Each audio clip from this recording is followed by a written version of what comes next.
Well, and Gavin Williams making his 21st start today. He has had a nice year, 10-5 with an ERA of 4, making his 10th career start against Minnesota, a record of 4-3. In his last start, he ended up beating the Twins 2 starts ago, in Minnesota. 7 innings, 3 hits, just a couple of runs allowed. He had 11 strikeouts and only 1 walk. So in his last 2 starts, he struck out 22 and has only walked 1. You know, he has given up the long ball. See if he can keep that ball in the park today, and it would be a nice victory if you could get 3 out of 4 from Minnesota here. Here's Derek Shelton starting lineup for the Twins. Brooks Lee will be the leadoff batter, followed by Byron Buxton, who's back in the lineup. Ryan Jeffers also returns. He'll hit 3rd. Josh Bell batting cleanup.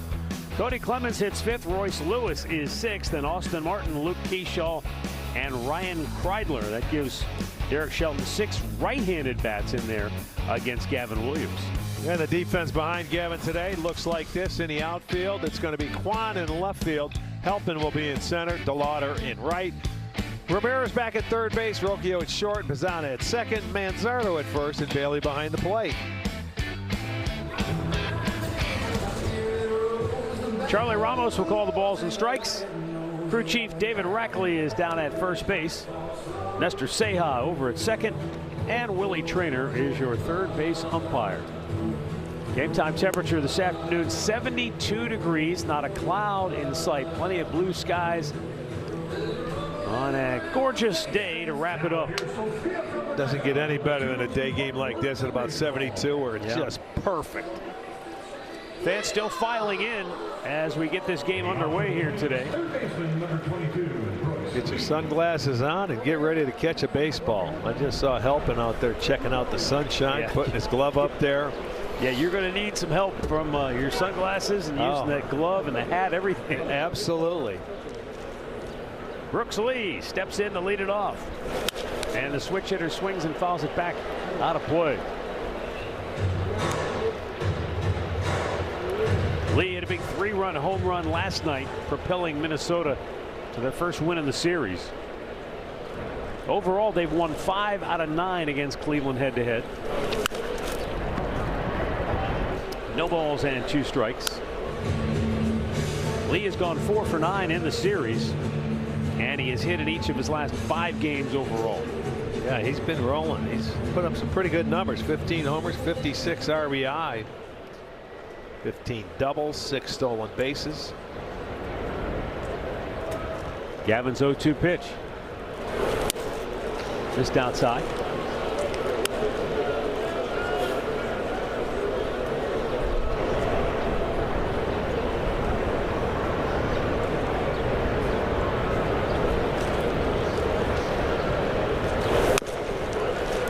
Up and away with a fastball that hits triple digits.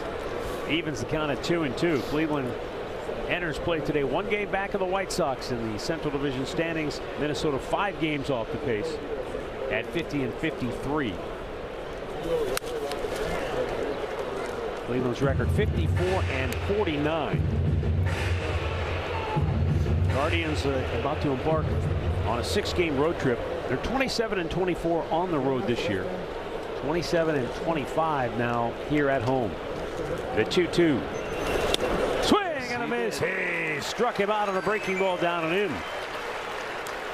And that's been a key for Gavin Williams of late. Check out our Toyota keys to the game for Gavin Williams.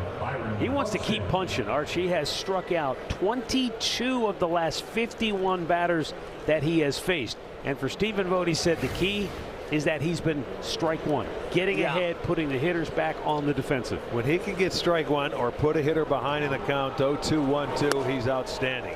He has a batting average. He's faced now 90 guys in that situation, and they've hit a .153. Now he's awfully good against left-handers. We were talking before the game. They have more right-handers in the lineup than left-handers to face Gavin. Swing and a miss by Buxton, and it's 0-2.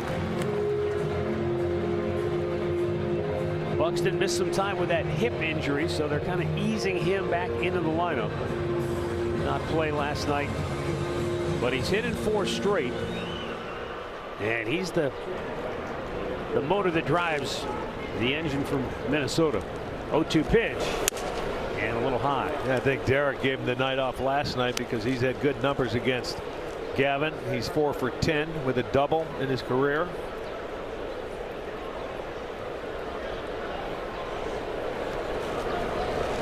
And the 1-2. Hit on the ground to third. Backhanded by Jose from foul territory. The throw not quite in time. Buxton very fast going down the line. Yeah, and Jose could get nothing on that ball. He's running away from the play. And when you have a guy that can get down the line like Buxton does, he just can't get enough on the throw. He would have needed a rifle to get it over there. 16th infield hit on the year for Buxton, among the best in the business. I mean, he's got strides like a deer. He just takes off and he can go. He's at full speed, but 2 strides Yeah, in. it doesn't take long. The catcher Ryan Jeffers appearing for just the 2nd time in the series. Like Jose Ramirez, Jeffers coming back from a hamate bone fracture that required surgery. The key for Jeffers, though, because it's on his catching hand and he's a catcher by trade, you have to be a little more mindful trying to ease him back into the lineup. But for Derek Shelton, you know, he's an important bat because before that injury, he was a big home run threat and big extra base hit guy. Yeah. Missed 46 games compared to the 30 that Jose missed. He's also a big trade chip. There are some scouts here that are watching. The Yankees have been following them along. Oh, right-handed catcher with power. There you go. They need a catcher, and this is the guy they're looking at. So pay attention and remember this name over the next few weeks. Yeah, you're right. You know, coming into the series, everybody thinks they're going to be buyers, but, you know, they're at a point now where they could be sellers. Remember, they carry 3 catchers. If Carantini's all right after hitting his knee yesterday. Swing and a miss. He goes down hacking. Couldn't hold up. He started, wanted to stop, couldn't do it. Couple of Ks here in the first for Gavin Williams. You know, with that sweeper that Gavin has, I mean, once you start, it's awful hard to hold up, and you just can't do it because that thing breaks so sharply. So he comes out and gets his 2nd strikeout. The DH, Josh Bell.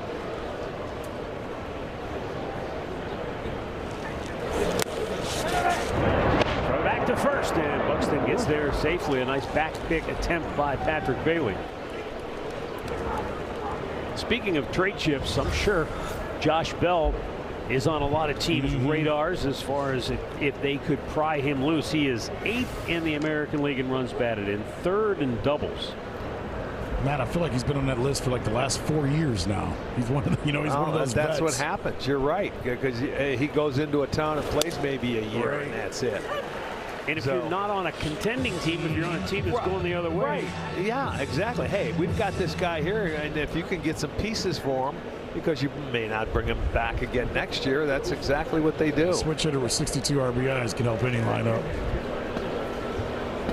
The 1-1.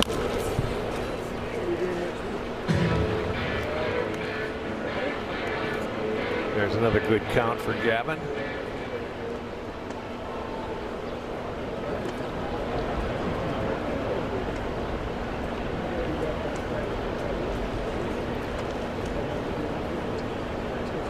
One-two pitch. He tried to hold up. He went too far, and Gavin strikes out 3 of the first. Twins got an infield hit, but Buxton stranded. Guardians coming to bat.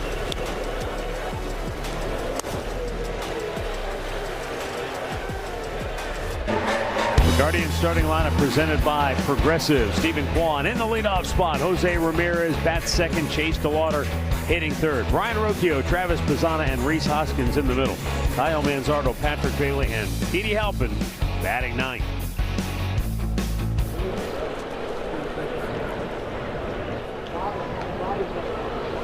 Right-hander Taj Bradley wasn't sure if he could hear, and now he's going to get dinged with a pitch clock violation. Okay, ball 1. Didn't even have to throw a pitch. Does that count as a pitch? Thrown when they call a ball?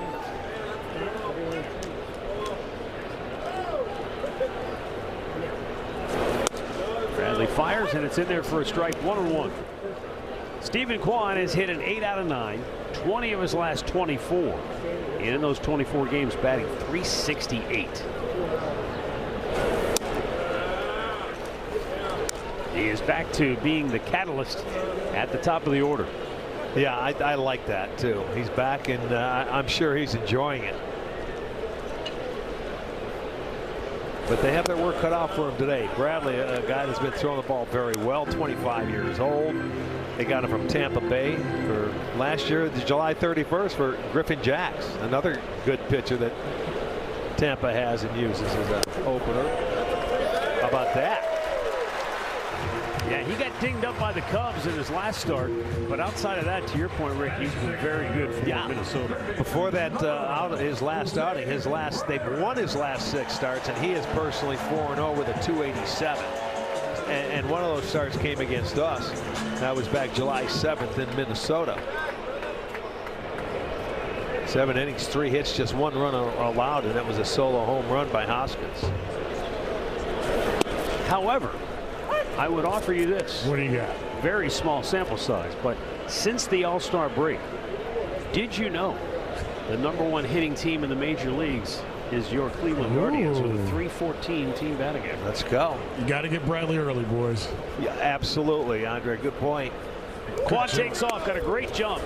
Jeffers throws, still a good one, but Quan avoids the tag and has his 7th steal of the year. Oh, that's big to start off the game like that.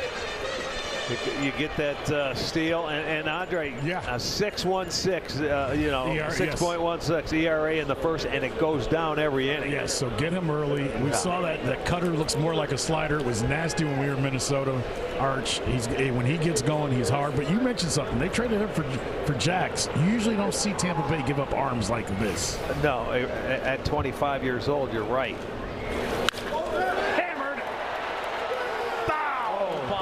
Inches down the right field line. Oh, but did he barrel that baby up? I could not have missed by much. He sure did. He had a nasty splitter in his last start against us as well. But this one he leaves up, and look at it, hooking. Come on, Darius, make the play, Darius.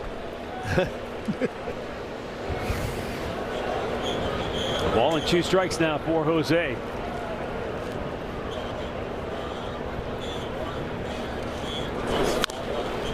Pulls that foul.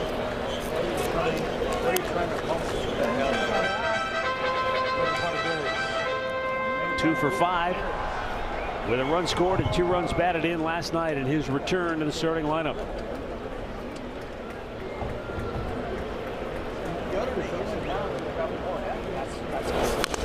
And he fights that off. Yeah, he's been out in front of a couple of off-speed pitches the last 2.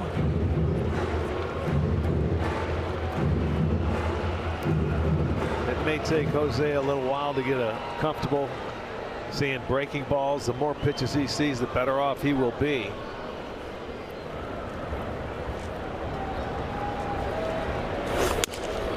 Up and away. That's the show fastball, but I don't think they're good. They want to throw it for a strike. They want to try and get him out. Yep. Quan taking his lead at second base. The shortstop lead trying to keep him close. 2-2. Jose bloops it in the center, but it's going to hang in the air enough for Keyshaw to make the catch, or rather Buxton making that catch for out #1.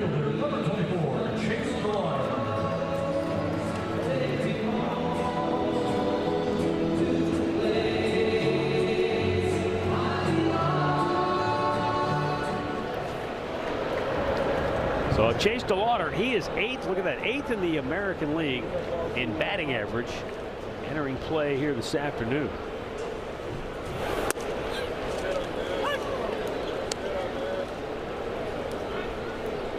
I want to see how they approach him today. Yesterday they seemed to be pitching him a lot inside. He did get a knock in his last at bat.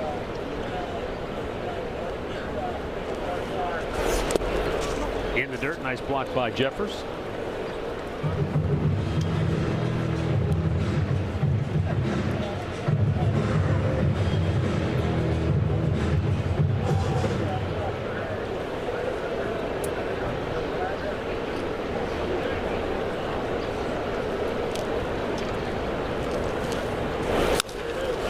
And a chopper to Cody Clemens at second. 2 down. Quan moves to third.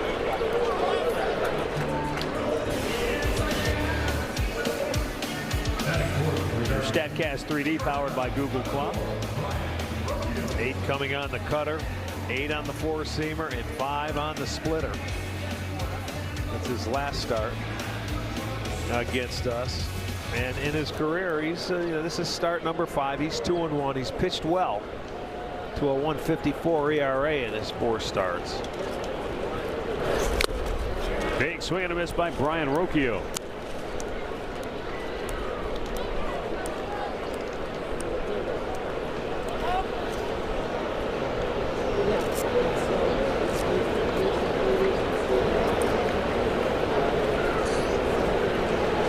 Rocchio, a 5-game hitting streak and batting .299 in the month of July.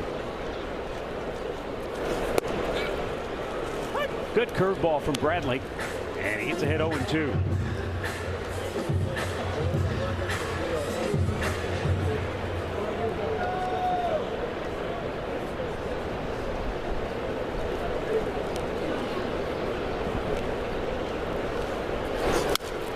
Out right back.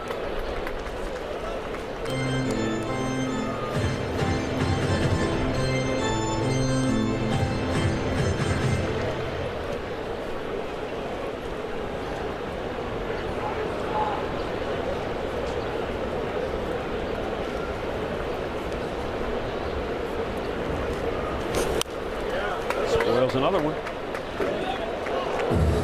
With Brooks Lee playing well off the bag at third, Stephen Kwan able to get a very sizable lead. Any ball in the dirt, it wouldn't have to get away from the catcher very far for Stephen Kwan to be able to come home. One of those splitters in the dirt, maybe. Well, that's what you're looking for. You've got an 0-2 count. We'll see. Watch how far down the line Kwan is able to come down. He's halfway there, and it's up and away. That is that. You would think that would scare a pitcher, you know, when you see him down that far down the line, because you can't throw behind him and get him. No one's near the bag. Just yelled, "Stop going back! Make him throw it." Watch how far down the line he'll continue to roll.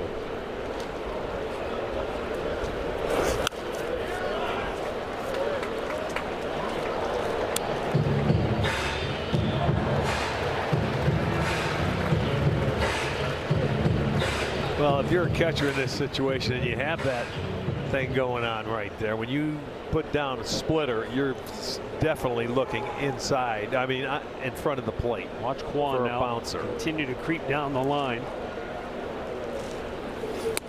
And he strikes him out to end the inning.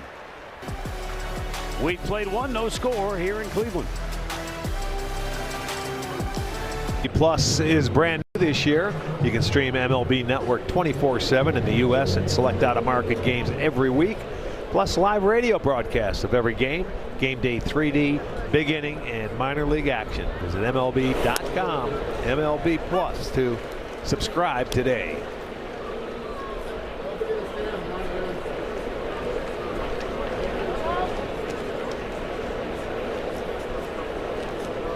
Talked about Jose Ramirez returning to the lineup. Angel Martinez is not far behind. Wouldn't at all be surprised if he's on that flight to Tampa after the ball game tonight. That would be a good sight. Cody Clemens pops it up. Foul ground. Manzardo fighting the sun. One down. Gavin Williams, second in the American League now with 148 strikeouts after punching out 3 in the first inning. Well, and you can see he was ahead of all those hitters, and I'll tell you what, they're chasing that little sweeper that he's got, and they cannot hold back. It's tough. You got to protect, and that makes Gavin that much better when he can get ahead of the hitters early.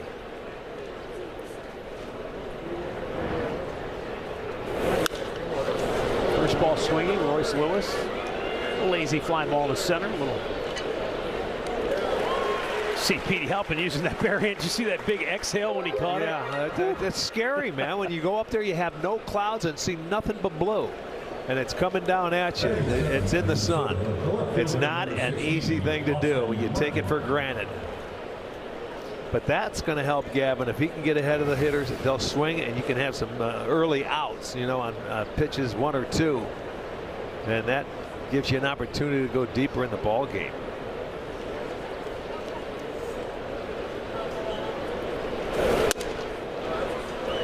Check swing by Austin Martin. He takes the pitch for ball 1.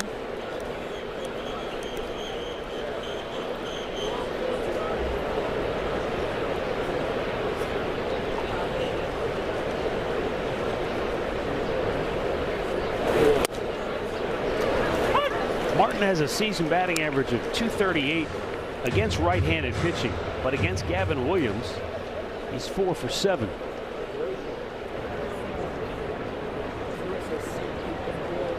This guy got off to a good start early this year for the Twins because he was playing and taking a lot of stuff the other way to right field.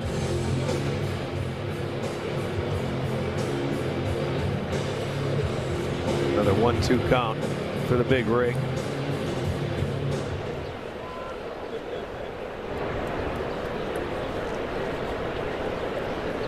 The 1-2. Oh yeah, locked him up with a nasty curveball. 4 strikeouts for Gavin Williams. The Twins go 1-2-3. No score midway through the second. Well, there is one of our crew members, Mark Hug, operates camera on a regular basis. Today he's spending a day at the ballpark with his wife and baby. And already got an outfit. Yeah, that's I mean, a Guardians outfit with a headset. Pretty cool. Now, when the baby was originally born, we didn't have a name yet, but it's Baby Ryan, I'm told. So, Huggy, congratulations. Is Ryan listening to us with those headphones? No. Trying not to. Another half swing by Pisano. This one doesn't work out. Said he was hitting 800 doing that. That takes it down a little bit. The half swing, yeah, but that was on left-handers. Yeah. It was 2 for 2. You're right. That's the right-handers. He's 0 for 1. That'll bring up Rhys Hoskins. He's DHing here this afternoon. Rhys, a pair of home runs in the series opener. He has a hit in 4 of his last 7 games. He took Bradley to center field in Minnesota, I believe. Yeah, he hit a breaker. I thought he pulled it, but you may be right. He did hit the solo home run. That's how they got on the board.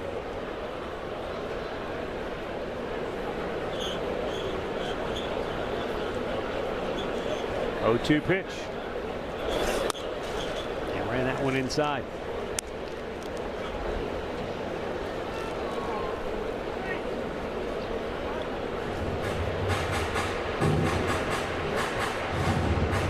You know, the interesting thing about Bradley Arch, he's 8th in the American League in strikeouts. He's also 8th in walks. Maybe that's just a young pitcher still trying to find that consistency. I mean, we've seen it with Gavin Williams. I mean, right. He's not walking people. He is unhittable. When you can get around the zone and you get the key is getting ahead of hitters because these guys got such a powerful arm. Their fastballs there, they got great breaking stuff, but it's tough to fine tune 3 or 4 of those pitches. Another foul back into the seats. But yeah, I mean, Minnesota loves his arm, and he's 9-4 with a 385 on the season. So he's figured something out. Yeah, he certainly has. I mean, he keeps him in the game. Jam City. Second baseman Cody Clemens. 2 down. Well, the injury report brought to you by the injury attorneys at Elk & Elk. Angel Martinez, while on his rehab assignment, has really been swinging the bat well. I mean, the good news is he feels good. He's bounced back. He's played. He's doing he's checking all the boxes that he needs to be able to be activated. Arch, I asked him, is he getting on the plane? He looked at me and smiled. Yeah, he is. You know it. Yeah. And you watch the smile as he walks to the back of that plane, too. You know, the one thing, the only thing you worry about when he comes back, I'm sure he's ready to go and play, is that you don't get another foul ball off the foot. But you know what's going to happen, off the start. It's probably going to happen. It's happened to him a lot this season. Because, you know, he likes to swing at that pitch down, and if probably one of the only things you can do is beat it into the ground or around your feet. But you hope it doesn't happen for a while. Manzano hits the ball hard to left field. It's deep. Martin back on the track. He leaps at the wall and makes a phenomenal catch. to retire the side. Boy, he didn't have a whole lot of time. He just got back and leaped at the perfect time to make the catch. No score, third inning. Luke Keyshaw will lead it off from Minnesota.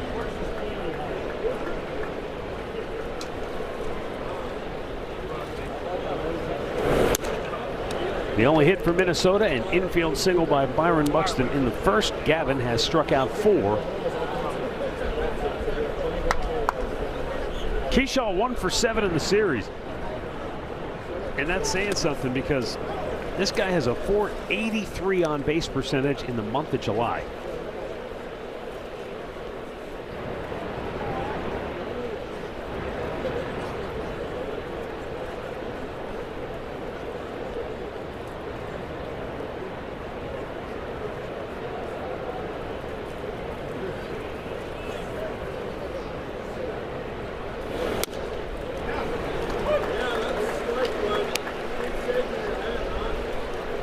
Boy, Gavin's got it locked in today. 28 pitches, 21 strikes. Fouled right back. You know, you mentioned it, this Minnesota lineup.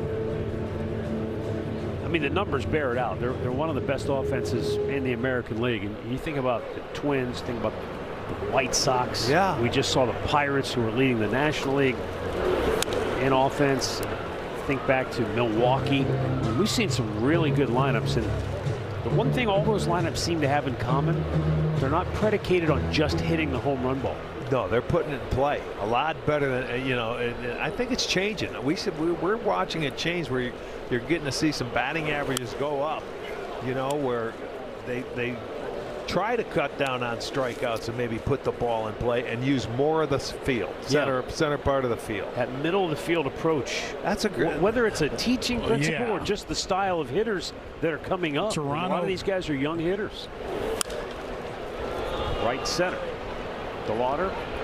He calls for it. Matt, we always say it's a copycat league, right? And I think when the Toronto Blue Jays made it to the World Series last year, you heard a lot of commentators talking about how they were a contact team and didn't just rely on power. And it seems like more teams are going about doing things like that. As you said, the teams that are hitting well are the teams that just don't rely on the long ball. Well, yes, they can manufacture runs. When you get opportunities, move runners over. That more of that's coming into play because an all or nothing approach just doesn't make it. It doesn't cut it because when you get into so many one-run ball games, you got to find ways. If you're not going to steal bases, you got to move runners. We're seeing more bunts now and sacrifices in situations late in the game. Now, let me ask you though. You still need to pop them out of the ballpark in October. Yes, you do. Right? In October, you're still going to need some boppers at some point in time. Yeah, but when I mean, but home runs come with good quality at bats. You know, because there's a few power hitters that if they get anything, they're going to hit them out of the ballpark every time. But there's only a couple of those guys in baseball. Yeah, the guy down in Houston's the only special one. Houston, you got Ohtani, you got Judge. You got a few of those guys that can do it. But those guys all hit for average, they can hit for average, too, is right. Ryan Kreidler. Down on the count, 1-2. And he sends one to left, shallow. Kwan. He dives and makes the catch. Oh, he went head first. It looked like he was kind of caught in between on a couple of those strides, wondering, should I keep coming? Should I hold up? He decided to go for it. He made the commitment to dive. You see, he was thinking, no, I should play it maybe on a one hop, but he was unsure.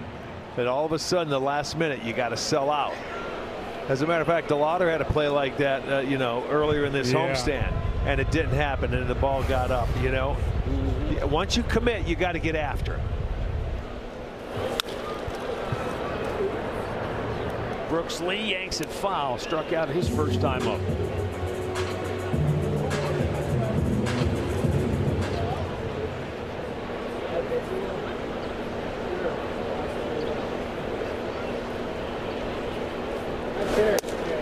Maybe we're biased, and yeah, there's still, well, what do we have, 59 games to go after today, but Stephen Kwan is still an elite Gold Glove outfielder. Well, yeah, he's the best left fielder in baseball. Well, you can tell he feels at home there more than he does at center field because he's played it for the 4 years he's been here. He is an outstanding left fielder.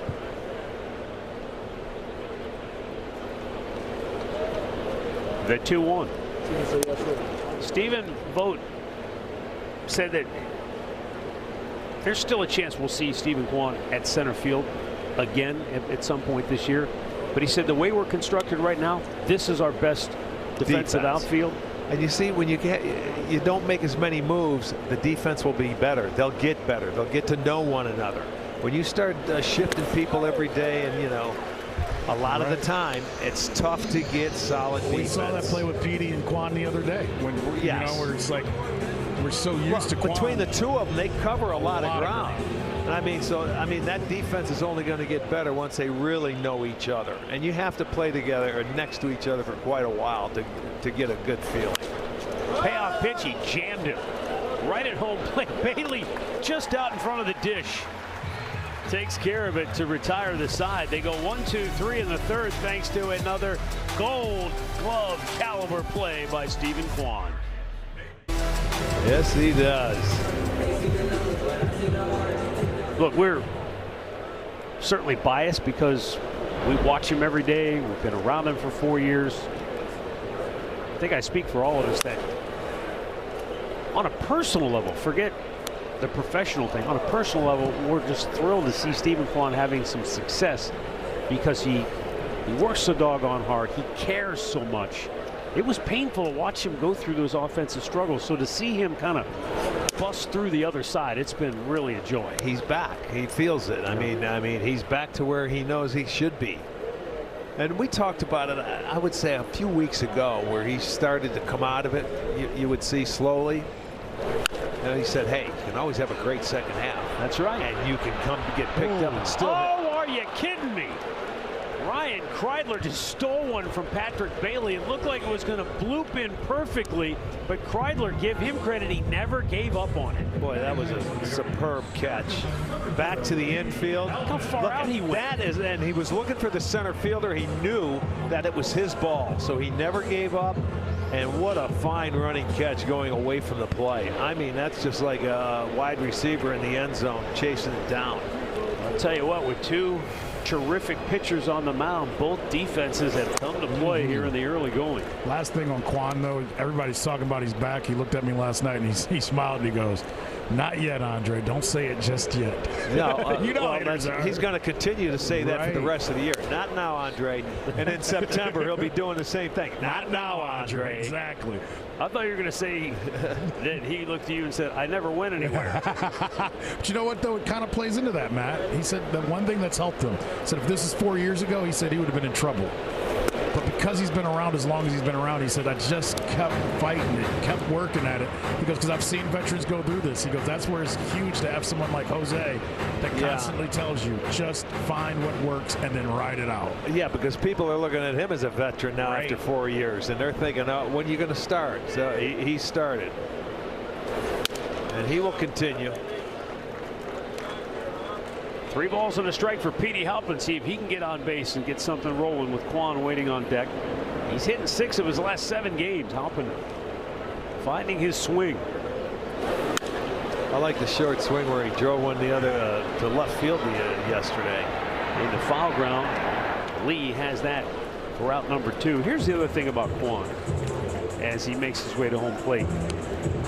You know, as he went through his offensive struggles early in the season, it's not like he could just kind of take solace in the fact, well, I'm going to go back out to left field and just be my Gold Glove self. He was trying to play center field most of that first part of the year and going and bouncing from center to left and back and forth. So he didn't even have any sort of safe place to just go, I can still be myself here defensively. Here's what's telling me that he's back. And I'll give you my reason, Andre, is because when you look at him now, he's walked 50 times. He struck out 36. Wow. So now he's walking. He's taking his walks instead of trying to hit everything and hit his way out of a slump. And then when you walk once, all of a sudden he'll mix in a couple of hits, and it's all right. Now it's 2 for 3, you know, with the walks and everything included. So I think he's back, as long as he's not swinging through pitches. He's fouling them off better. Line drive, base hit, left field. There you go. Enough said. Good call. Good call.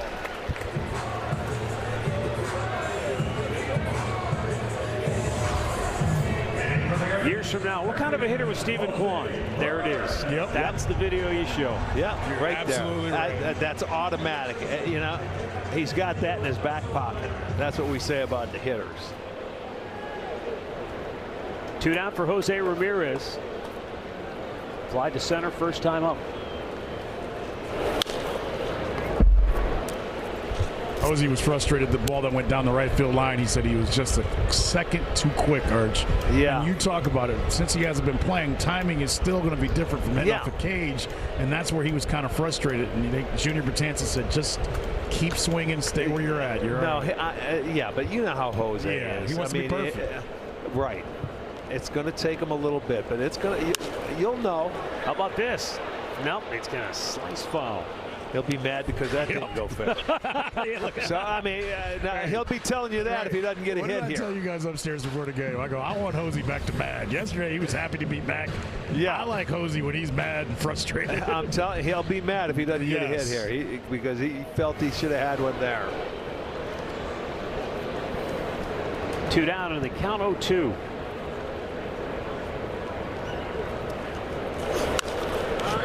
Right to the first baseman, Lewis. Side retired. We played 3, no score.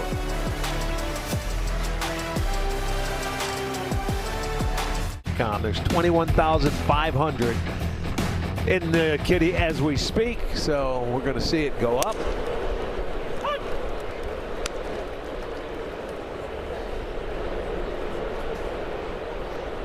Fourth inning, Byron Buxton leads off for Minnesota. The only twin to reach of Gavin Williams. A perfectly placed ground ball over the bag at third. Jose got to it, but as the ball took him into foul territory, Buxton able to beat out the throw. How about this is his 11th batter faced. He's got 9 counts of 0-2, 1-2. No 2-0 counts. And 10 swings and misses. Well, that took no time. Yeah. 3 pitches, and that's strikeout number 5. It's just, it seems, Rick, it seems so elementary. When Stephen Vogt said to me earlier, when I asked him, I said, hey, strikeouts are through the roof, and they've been rising through baseball for the last several years. So I guess we shouldn't be surprised to see Gavin strike out 11 hitters in back-to-back starts. But what's been impressive about it, and he said, look, he's just got, his stuff is hard to hit, first and foremost. But when he's throwing strikes consistently and in abundance, the hitters are just back on their heels. It's hard to hit his fastball even if you're looking for it and sitting on it, but when he's ahead in counts, it just makes it, the batting average just plummets against him. Look at it. Pitchers today are very hard to hit. You know, you have to hit their mistakes when you do. But when they're throwing as good as he's throwing today, they make it look so easy. And as a hitter, go ask the hitters. They'll be the first to tell you, hey man, it's not easy to hit a baseball, especially off guys like this. 6 strikeouts for Gavin Williams. To your point, the other night, Derek Shelton was asking some of his hitters when they were coming back facing Parker Messick, and they were all saying the same thing. You know, Shelty, it doesn't feel like that fastball is as explosive as it is, but it gets on you. It's sneaky fast. Yeah, they kept saying the it's same got thing that to him. extra little giddy up that you don't see because he comes at, he's pretty smooth delivery, but he jumps at you. If he's asking him what it's like facing Gavin Williams today, they're probably just shaking their heads like, don't ask me right now. No fun. In a day game, mind you. You know, a lot of times I think some hitters like to see it in the daylight. On a beautiful day like this, you may see the ball better, but it what about doesn't for look you? like Did you ever feel like a day game was different than a night game as far as sometimes facing? you could see the ball better, I think, in the day games. But when you're throwing like Williams is to now, it doesn't matter day, night, or whatever. It's just go home and go to bed. He could be on another planet the way he just pitched. How about 9 pitches and he strikes out the side? Welcome back to Progressive Field. Last inning, Matt, you were saying it as we were going to the break. Jose Ramirez caught the ball after the 9th pitch of the inning, which was the 3rd strikeout. It was an immaculate inning. Jose wasn't aware, and he was getting ready to throw this ball into the stands, and everybody lost their mind and said, no, no, no, no, keep it. We got to get this one authenticated because this was an immaculate inning. Here's the ball. We'll make sure Gavin gets it. But Jose almost threw it into the crowd. He said he didn't know. Well, why don't you tip your cap to us up here in the booth as you had that baseball? There you go. I got you, man. There you go. Hey, man, it's keeping the sun off the dome, you know. Yeah, I mean, he made it look Look easy. at Bailey. Yeah, Don't throw it. Don't throw it. No.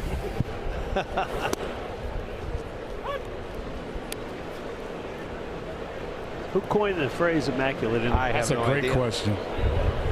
Do you know? Ask me if I. Do you care? There you go. Come on, the professor doesn't know? No, but I'm sure you're going to find out here. That's going to be a race because I'm sure Matt's on it already. No, Matt's not doing it. He doesn't like it. He's not going to talk about it. It's 9 pitches, and it's 3 up, 3 down. Yes. He's getting like you now. Good. I'm starting to like him better.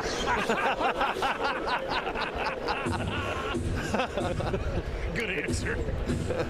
Krusty Brothers. The Krusties. Uncrustables. You'll have a couple on the plane That's today. Right.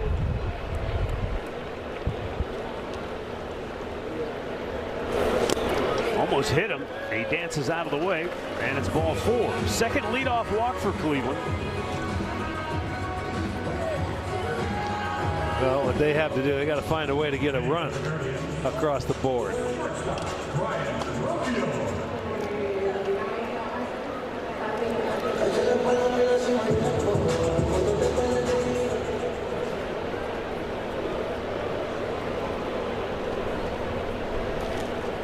Ryan Rocchio takes a curveball for a strike.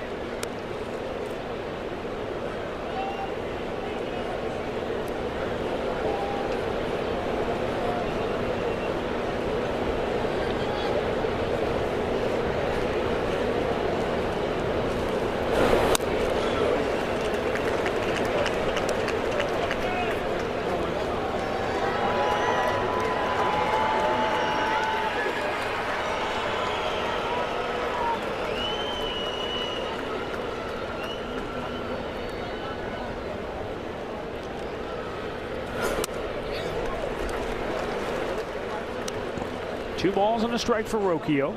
Yeah, now get yourself in some hitters' counts. Find a good pitch to hit. I'd like to see a little base hit go first to third action and get it rolling. There goes the runner. Pitch is up high. Throw down to second is a good one. But the Lauder beats the tag for his 5th steal of the year, and he's in scoring position. Guardian's 2nd stolen base of the afternoon. We'll see if they want to challenge that. That was close. He went to the back of the bag with the foot. It was a great slide. Look at that. Got some size 16s in there. Yeah, but I'll tell you, you see when you go in there foot first, it holds that guy back a little bit. He's got to stay at the bag if you're going to the outside. Ooh, Rocchio had a fastball. He put a good swing on him and fouled it off. Full count.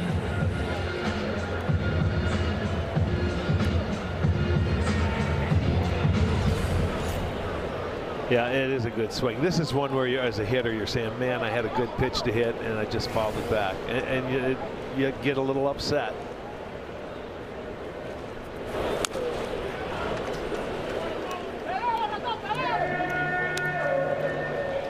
And then he follows up that good fastball in the splitter that was at the bottom of the strike zone. He did well to get a piece of that. That's the thing. Yeah, he comes back and he says, okay, he was right on that heater before, so now he's got to go at him with something off speed. And he just chucked it up there at 98. Second strikeout for Bradley. He's been able to get Rocchio both times here today. A word now from Cleveland Clinic. When you make complexities your specialties, you redefine what's possible. For every care in the world, Cleveland Clinic.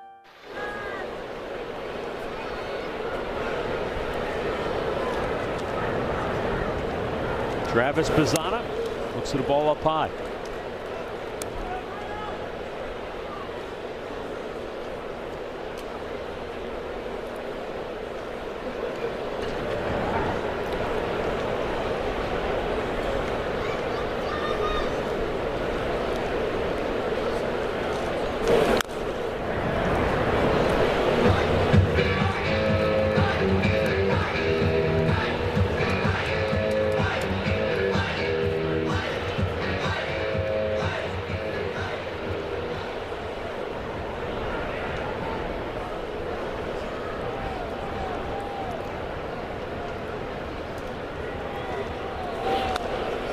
you can see both Gavin Williams and Taj Bradley mixing up their pitches, changing the sequences. I mean, they've got hitters really guessing kind of in that rocking chair.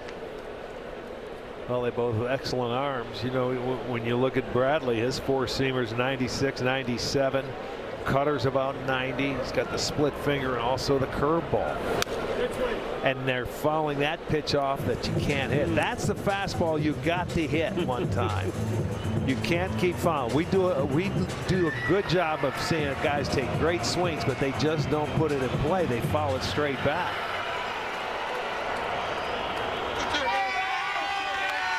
These guys want to see a hit right here. Maybe the game's first run. It's in the dirt. He did not go, and down to third goes DeLauder. Oh, I thought he went, but okay, that's a break. Now you get the runner to third base. He's still at the plate hitting. The wild pitch gives him 90 feet, and now the infield, I'm sure, will come in with one out. Not much that Jeffers could do there. Tough pitch to block and keep it in front of you. But it's a 3-2 count. Let's see where he's going with it. Is he going splitter?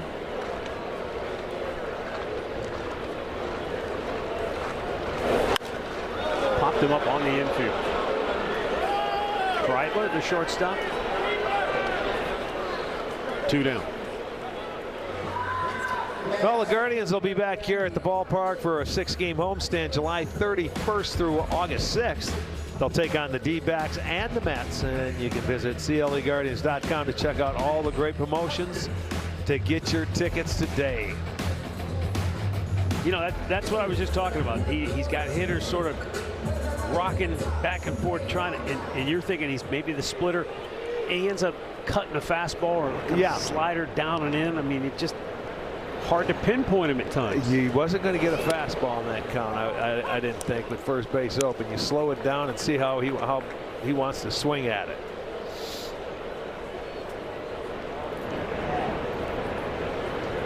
Here's one guy that I want to see him take a swing at the fastball. He'll usually hit it. Or if he fouls it off, he's going to pull it down the line. Well, he might not see one. He got a cutter and then a splitter. If he sees one, it may be just for show. Well, he could always hang one of those, though.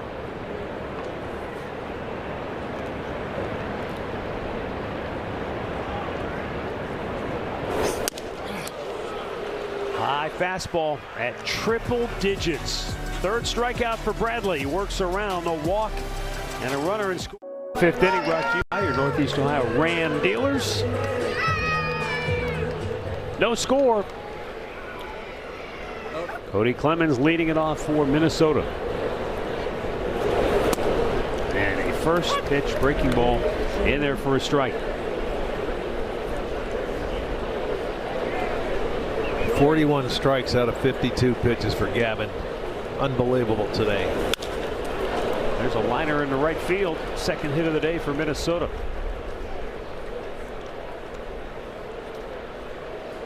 In the fourth inning, Gavin Williams faced 3 hitters.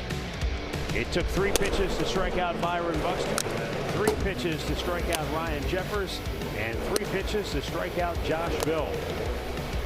There you'll see the other Masterson, Carrasco, Plesac, and De Los Santos.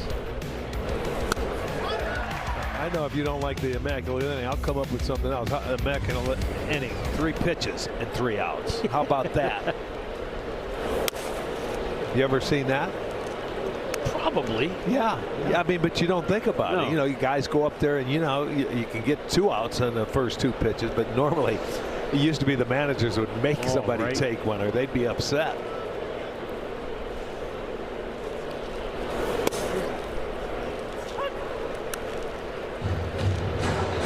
You see with Carrasco's name on there, he went across the seas of the KBO to play. I think it's signed with a team. Did you see that? Right? Yeah, he wanted out from Atlanta.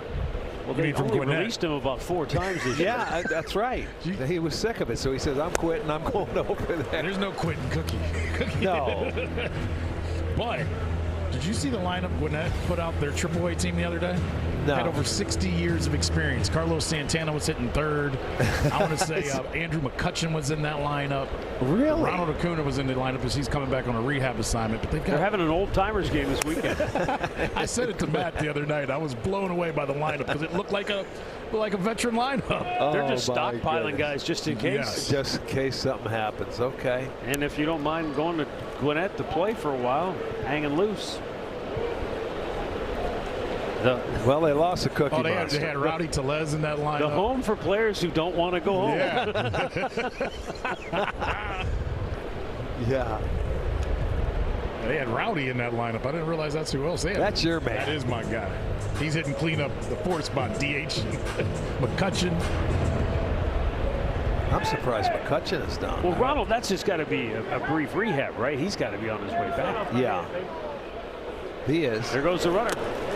Pitch was in the dirt. He did not go. And a steal for Clemens, his 7th on the year. So the Twins get their first runner in the scoring position today. Yeah, the 90 feet helps. You figure the way these guys are throwing the baseball, you got to try and do anything you can to move guys up. Stolen bases worked.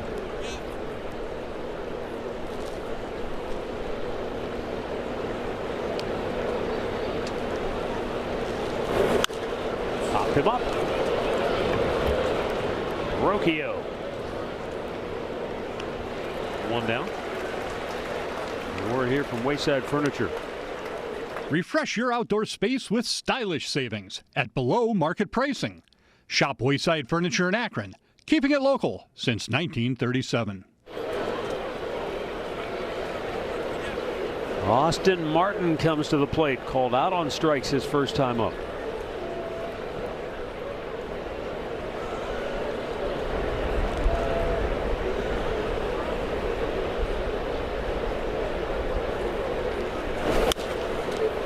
Off to the right, out of play.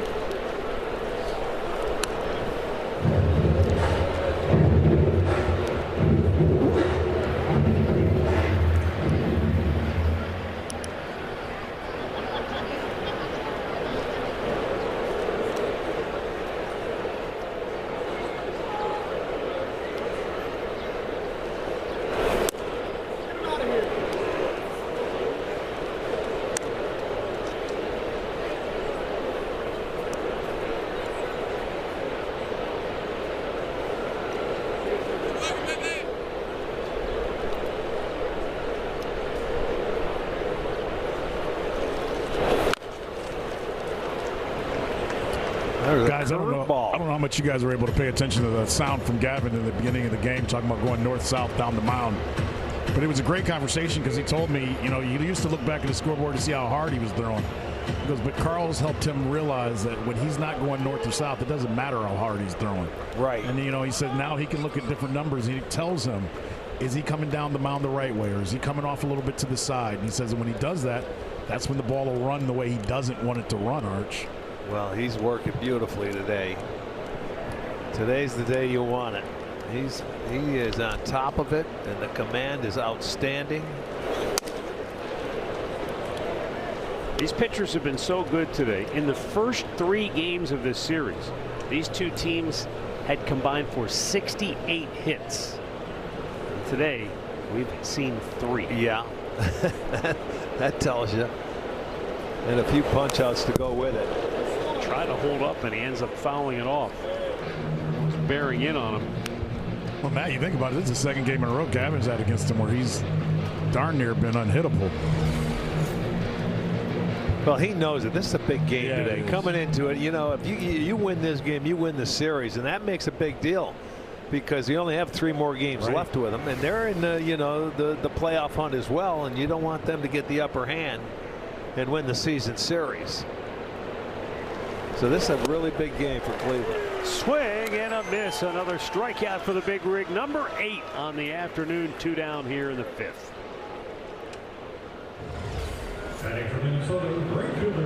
There's that little, looked like a knuckle curve there, didn't it? Yeah. He had that finger spiked. He sure did. So with 2 down, here's Luke Keyshaw. Fly to right his only time up.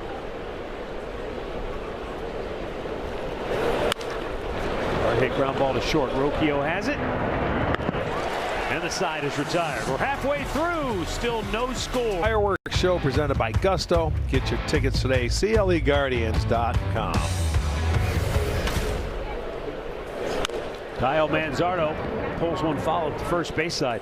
First time up, he had the hardest ball hit in this game by a Cleveland batter. He drove one to deep left field, stayed on it. And Austin Martin made a phenomenal play. He timed that one perfectly, didn't he? One of the times where he was far enough away from the wall, when he went back, it sort of saved him as he caught the ball right before he hit it. Yeah, because I think that's obviously one of the tricks to playing left field here is when to know to peel off, because if you get pinned up against that wall, you can't make the catch. No, it was a do or die, and it just happened he did. He made a beautiful play. Sky high to center. In comes Buxton. With that wind blowing in. I was going to say, you see how much it knocked that one down?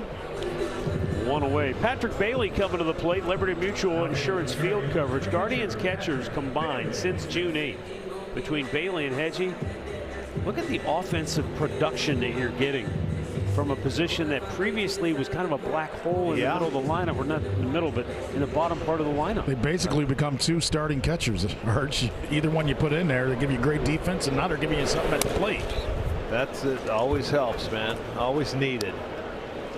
Bailey's hit 241 in 39 games with Cleveland. Over his last 25 games in particular, he's hit 301. I will say this too. He's hit some balls that he hasn't had a whole lot of luck on. Right. He's had some plays out there that have been made and hit right at people, so he could be doing even better. Arch, his mindset has changed. You just in talking to him, he's smiling more, and he does. Well, it takes a while, Andre. Right. You know. Yeah, to get comfortable and know what you're doing and where to go. Oh, baby! Liftoff! Goodbye! Way out of here! Patrick Bailey puts the Guardians on top 1-0, and Austin Hedges' look says it all. How do you like that one? Boy, he's hammered that.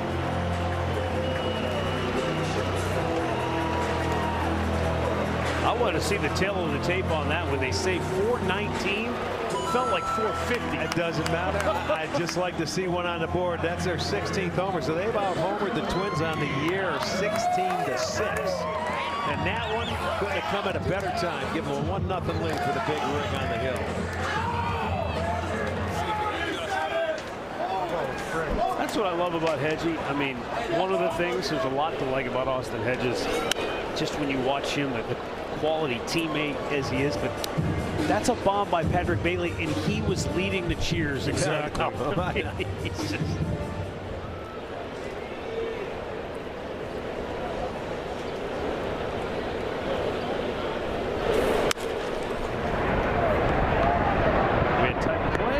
Bradley gets there in time to beat Halpin. Mountain Dew Baja Blast, and what a blast it was. 419.6 feet.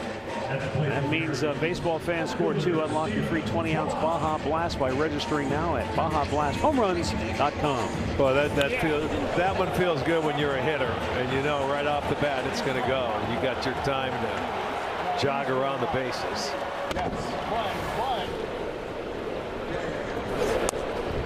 Hey, Arch, you're gonna need some help. Baz just asked me, he goes, anybody ever hit in the second deck here in the right field? And I go, yeah, a guy named Travis Hafner. Well, that was an old. That's the old ballpark, though. Okay. Remember, the second deck was it overhung. Okay. I'd say yes, Jim Tony. That's what I go. One of them was in the Hall of Fame. Yeah, that's back when it was called Pronkville. Pronkville, yes. Yeah, but that second deck was. I forgot. You're right. Probably another 20 rows towards the playing field. Exactly. But that tells you how ball players think, right, Arch? They see that when they go, all right, who's one to go up there like that? Tell him Herman Munster was up there in batting practice.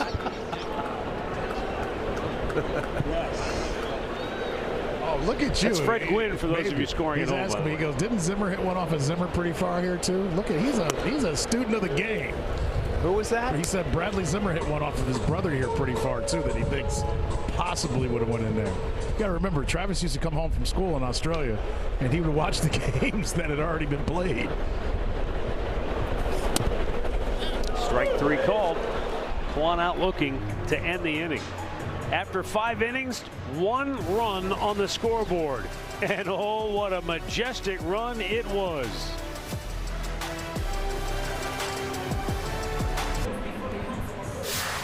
Oh, God, you know, there's no bad ones. You know, I tell you, when I come back, I really just kind of enjoy seeing a lot of the people that I saw when I was still here. Seeing Tony, seeing Frank, you know, seeing Sandy. I see Tyrone, I see Rose. I see people that, like, I used to see every day and say hi. So those are the people that, the memories that stick with me. And, you know, I had a lot of great memories on the field, so I couldn't pick one. But I think it's really just the relationships that you build over the years and still, you know, coming back and still feeling a little bit like family. Tells you all you need to know about Grady Sizemore. All the great plays he made, and the first thing he thought about were the people of Cleveland. Yeah. You know, Grady was in the middle of it as a player. And this is something you and I have talked about, Andre, that so many players, when you're in it day to day, and Rick can probably appreciate this, it's not that you're just trying to survive, but you're so consumed by the game. Where do I have to be? What time do I have to be here? What do I have to do? What's my routine? That, you know, Grady wasn't the guy that was going to sit there and you know, give you a lengthy interview and wax poetic about things at the time. But you can see a much more relaxed Grady Sizemore now that he doesn't have to worry about all those other things that he did as a player. But I think that's what a lot of guys end up saying, is it's the people that you miss. Sure, because I mean, these are the people that take care of you for, you know, years. When you come out and play, and you can see the numbers. 1 and 2 players that 4 consecutive seasons of 20 homers, 20. I like the bottom arch every day. Yeah. He was just he played the game, you know. You pay to watch that guy play every day. Matt, I'm glad you brought up the lengthy conversations. Shout out to Ben Broussard, his former teammate. That was the longest conversation I've ever had with Grady with the microphone. Because you're right, when he played, it was very short, very... Well, we could talk to him on the side. Yeah. But then when we would have him on the show with us, remember we did a spring training show, he said 4 words. Yeah. Right.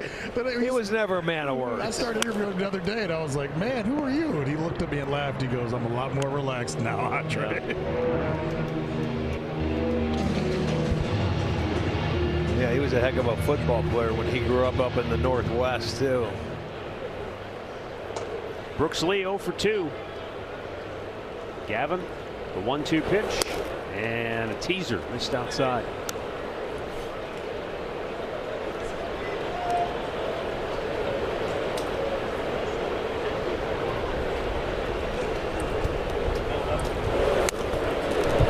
Come back with it. That's okay. Again. That one, you see him slap himself in the leg. That one got away from him, and he realized it as soon as he threw it. You know, 75 pitches, 55 of them have been strikes.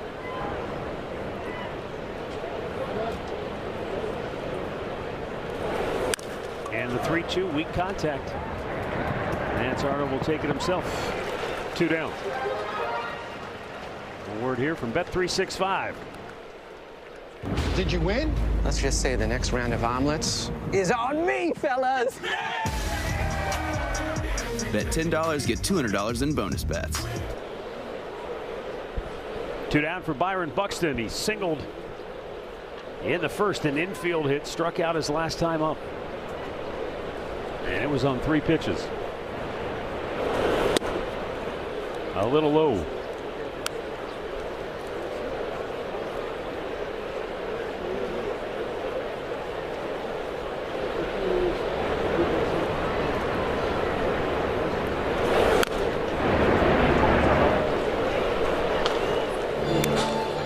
This must have been what it was like back in the early 1900s at Old League Park whenever Addie Josh and Big Ed Walsh would square off for Chicago. A lot of 1-0 games. Of course, it was the dead ball era, and it feels like the dead ball era today. These 2 pitchers are dominating, but Cleveland's had one big swing of the bat, and they lead it 1-0.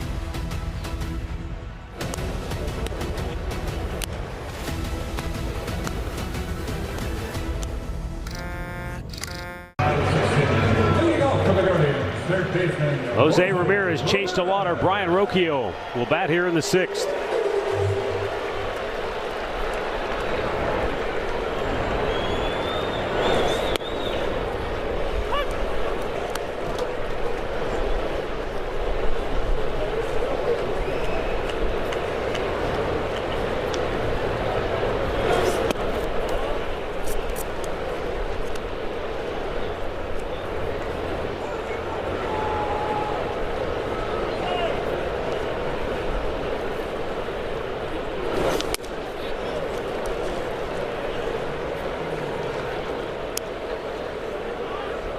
Jose flied to center in the first, grounded to first in the third.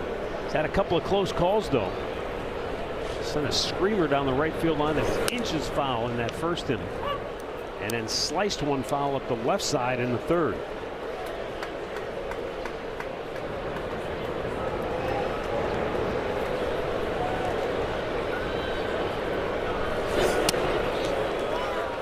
Full count. Bradley has walked 2 today, struck out 4, but he's done a nice job keeping all the hitters off balance. 3-2 pitch. Came back in there and challenged him with a heater.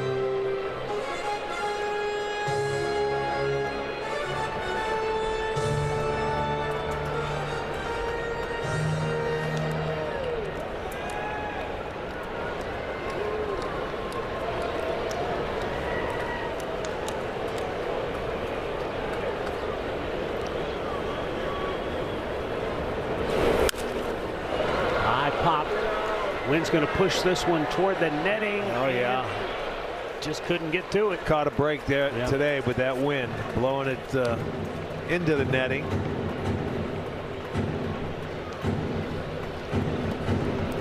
So lives for another pitch.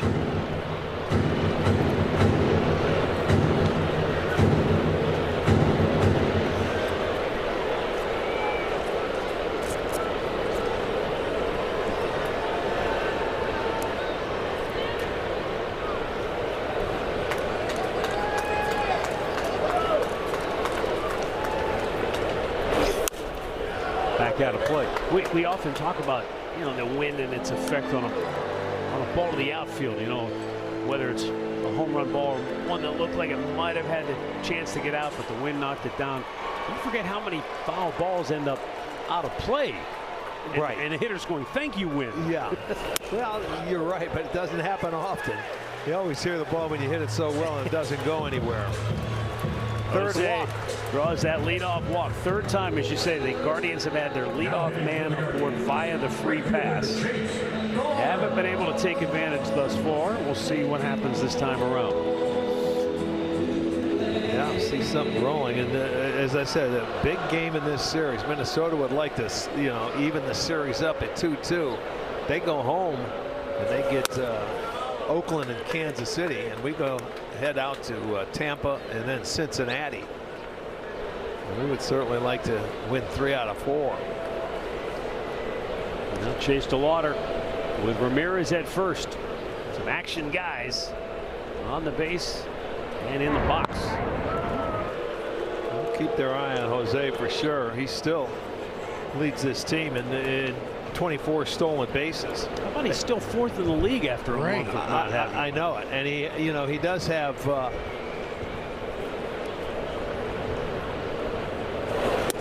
They have 2 stolen bases today. Arch, the other thing about this series that we haven't talked about, yes, you want to win the series. But coming in, they played 9 games. Twins have won 5 of them. And you talk about playoff stuff. You want to even this up with those last 3 games being the way that. Correct. You're going to have to win 2. Yes. Whoever wins 2 out of 3 will win it. You're right. That's huge. Missed outside, 2 balls and a strike. You know, that's what you talk about divisional play. Right. That's you gotta win those, right? Hey, look at this. He's at 93 pitches, and I don't see anybody moving out in their bullpen. I don't blame him. The way this kid's throwing, he's throwing the ball well. You know, the Cubbies got him in his last start, but like I said, they had won his last 6 starts prior to that game. Oh, Lauder, another fastball where Guardians had a great cut but fouled it back. That one was up. Yeah, but that's what they've done all day. They've gotten that fastball that they want to get, and they haven't been able to put it in play.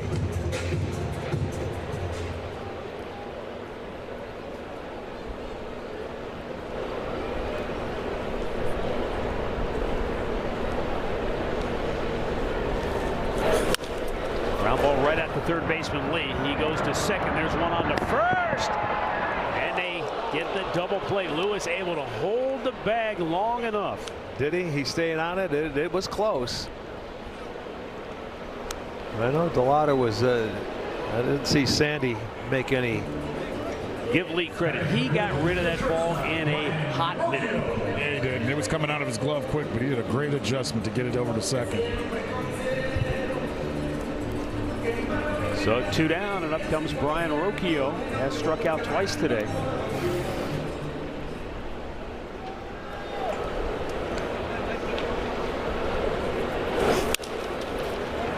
And a ground ball back on the grass. The second baseman Clemens throws him out. We've played 6. It's still Cleveland 1, Minnesota nothing. Guardians.com. Ryan Jeffers leads off for Minnesota here in the bottom of the 7th inning. Cleveland leads 1-0. Each team has had 2 hits. Minnesota 2 singles. Cleveland a Stephen Kwan single in the 3rd and a Patrick Bailey mammoth home run in the 5th, accounting for the game's only run.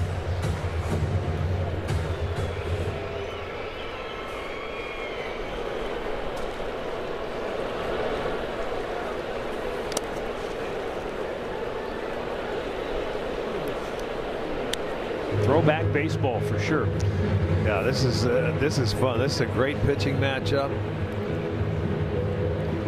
We're entering into the last third of this ball game, and both starters are in there. It's always good when the starters go 7 or 8. You know, you get in deep to a game. It was like the game that Williams pitched in Philadelphia. You know, I mean, those are just classic baseball games. What it's all about is the very little things that make you win. That was a 1-0 ball game.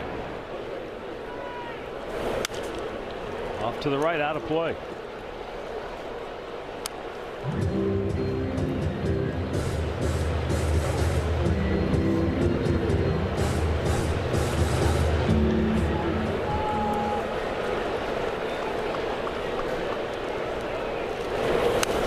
Out right back. You know what's incredible about this, and I agree with you, this has been a great matchup, but how many times do we see the pitching matchup and go, man, this should be great, and it's not. Doesn't turn. Well, that happens, you know? Yeah. But it's nice when it turns out the way it should, this like has been fun. And you know what? The players down here are all locked in on every pitch. Sure they are. You have to be. Everybody is.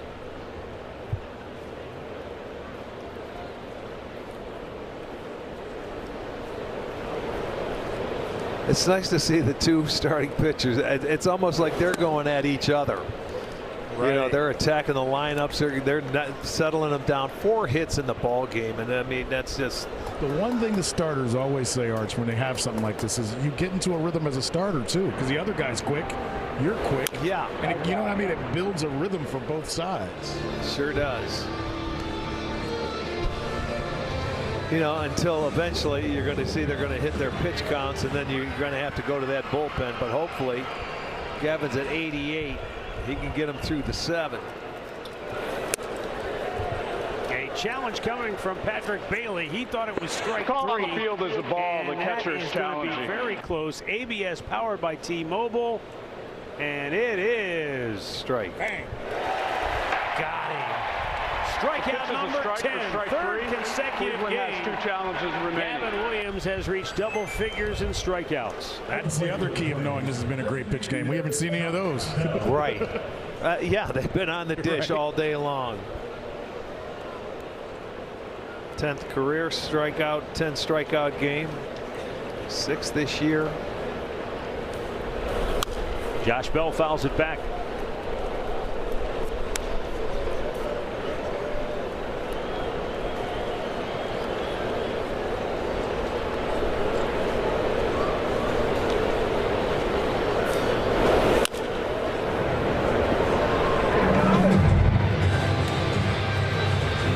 See, even Grady lets those balls go and coming your way now. They don't try and catch them and put them anywhere. They just let them go. Someone else get them.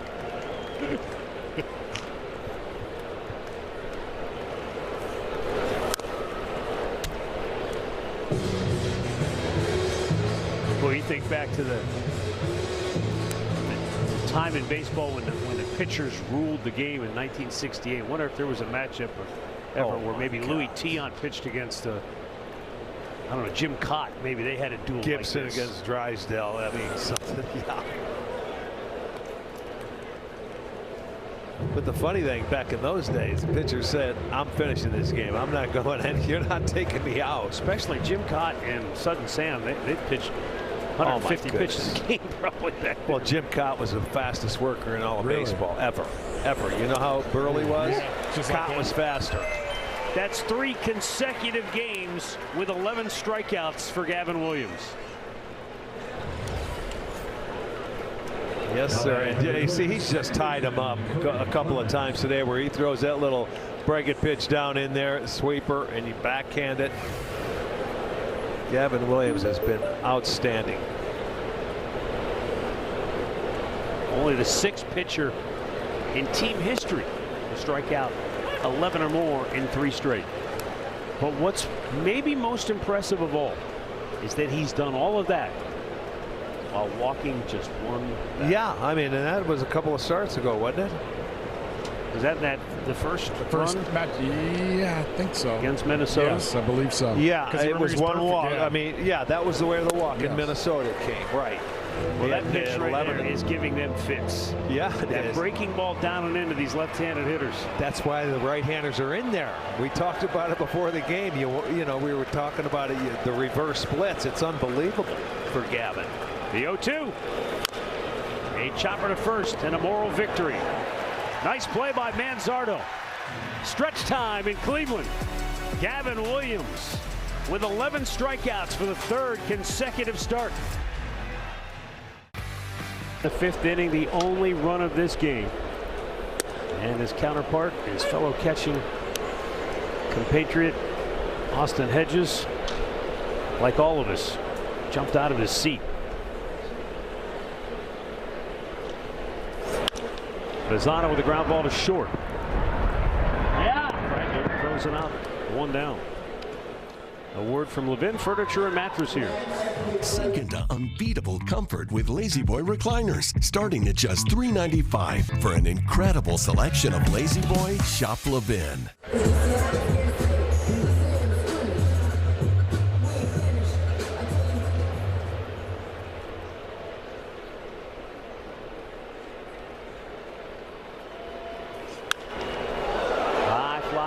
Left field, but the wind is going to push that way out of play.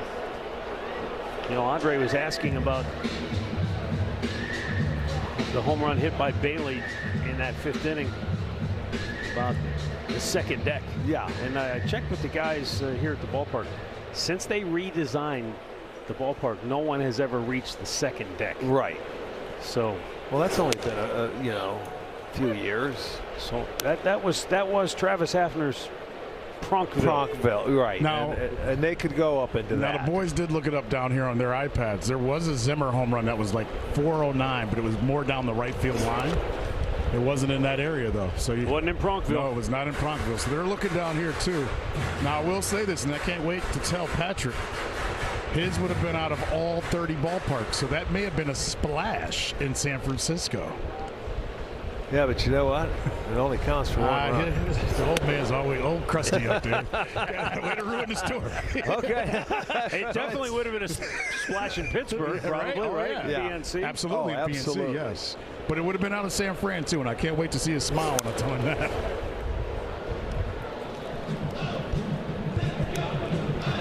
Rhys Hoskins 0 for 2 today.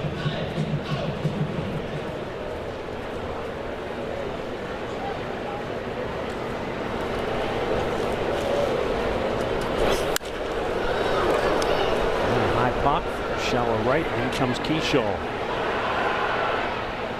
2 down.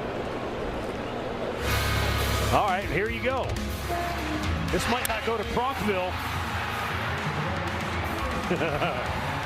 But he can hit him. He can hit him a long way. In fact, he told me that he'd still hit it 20 rows into the 2nd deck, even in the newly designed ballpark here. Well, we'd have to talk to him and see what he's on. Pronk, you still lifting weights? Broussard will be getting a text. Benny will be getting a text first.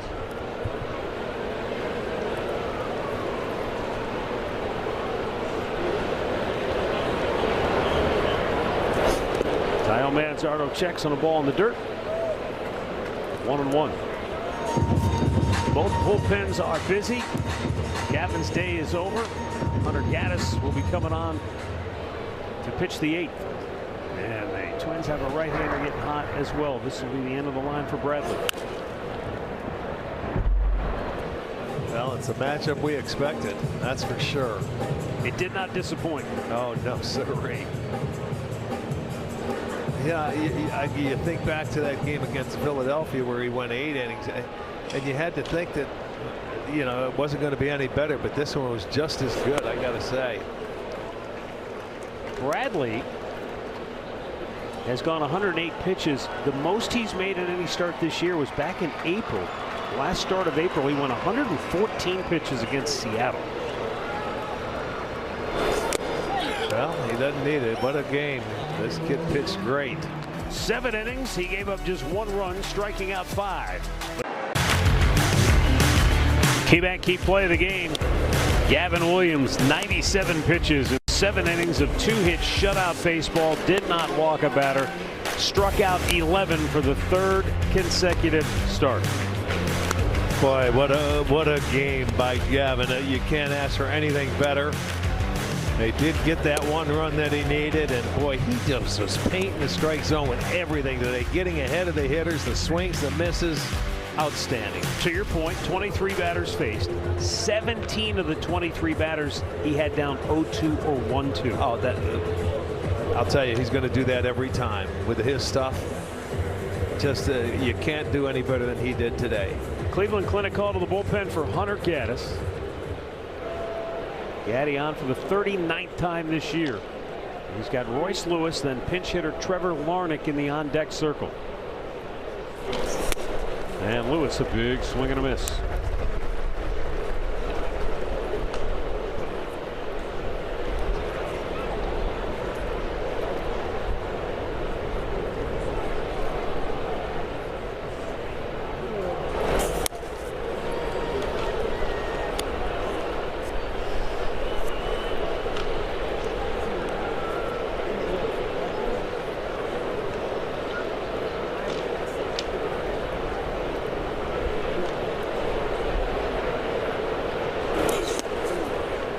Going away with a slider. 2 balls on a strike.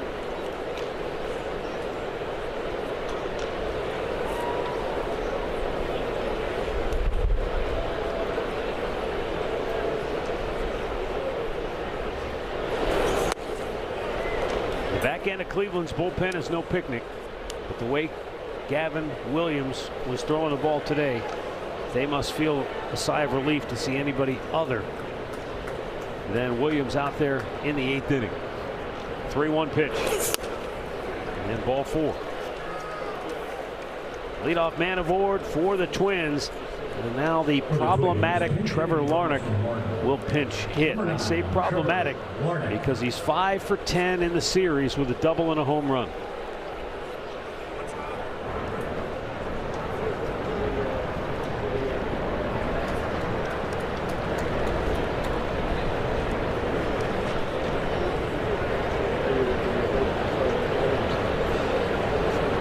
Really have him shifted over to right center field for helping deep as well, especially with that wind blowing in.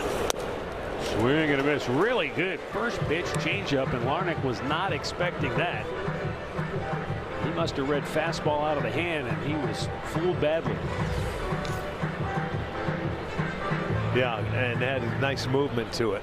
That's not a straight change.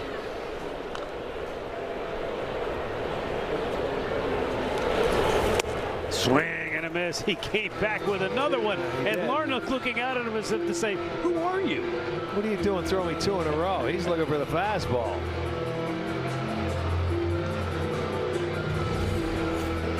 He's taking his time out right now down in the count 0-2.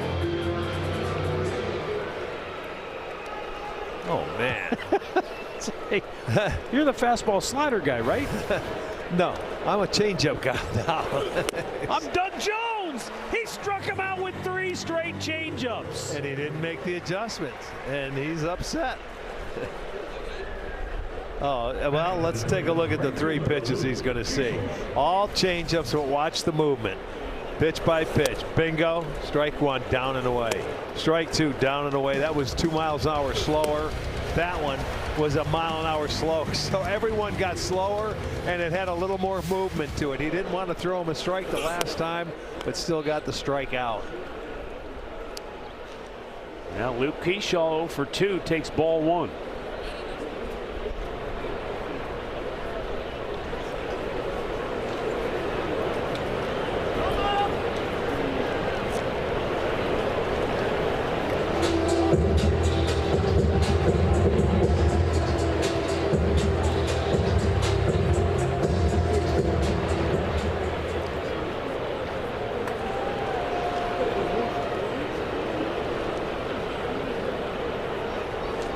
Runner goes, and a swing and a foul back. That's a break. That appeared to be a straight steal because I didn't see Lewis look back at all. No, it wasn't. I mean, for Lewis, he has 6 stolen bases, hasn't been caught, so it was a straight steal, and he had a decent jump.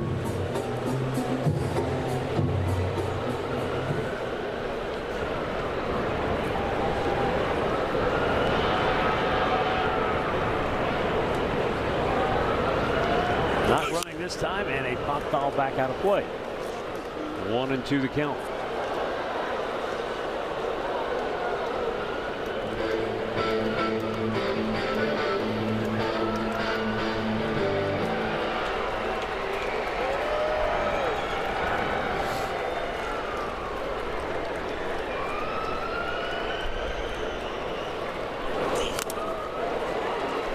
In and out of the mid of Bailey. He wanted that badly. Instead, Keyshaw stays alive. Yeah, that's what the catchers can't control right there. Those foul tips, he deflects off that bat and it hits him in the wrong part of the glove. If it goes into the pocket, they're golden. Sticks. Runner goes. Pitches a ball, throw down a second, not in time. Royce Lewis picks up the steal, his 7th.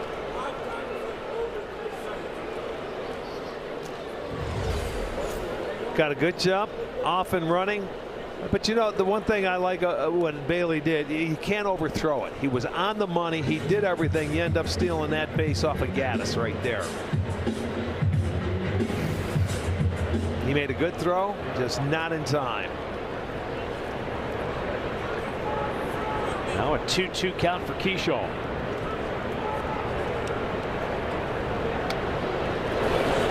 And it hit him. No. Or no, it hit the bat. I guess it hit the bottom, the knob of the bat. Didn't we have one in Minnesota like that one time where we had arguments going on back and forth? It looks like Keyshaw, he nodded into the dugout to say, yep, it caught the bat. It sure did. It just caught the side of the knob. And he's got one of those, I think, the axe handle bats.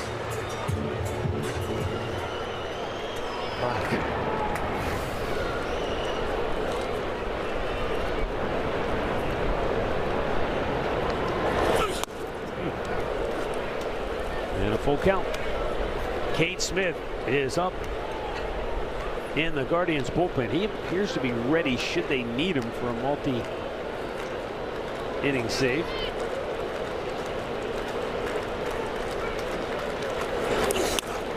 Oh boy, another walk. And there are 2 on with only 1 out. And Ryan Kreidler is coming up. Back in the 3rd inning, our progressive defensive play of the game, turned in by Stephen Kwan when he took a hit away from Kreidler with a great diving effort. Sells out. Those glasses, they stayed on. They didn't even come off, but the hat did. Well, Derek Shelton is called on a pinch hitter. He's got left-handed bat Alan Roden coming to the plate. And Stephen Vogt is going to go to his closer with 1 out in the 8th inning.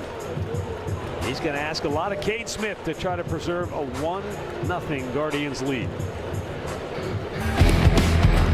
Well, the Guardians will take on the D-backs on August 1st, and 15,000 fans will receive a Cade Smith bobblehead courtesy of Pepsi. There will also be $2 Miller Lite pregame and a postgame fireworks show presented by Honda. Get your tickets at CLEGuardians.com. Stephen Vogt because Cade Smith is somewhat rested, has the luxury of asking a little bit more than you normally would of your closer. Cade pitched an inning in the All-Star game. He's only pitched once in this series. That was on Tuesday night. It was a quick 1-2-3 inning. Facing Alan Roden, he bangs one into center field. Around third with the tying run comes Royce Lewis. He will score, and it's a 1-1 ball game. Well, the walks right there come back and haunt you. Gaddis walked the first and the third hitter, and the first pitch from Cade Smith, a base hit by the pinch hitter, and they tie the ball game up.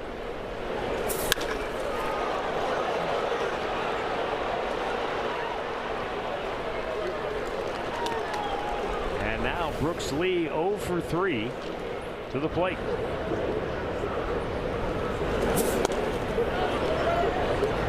Sure looked like he went. They said he didn't on the appeal.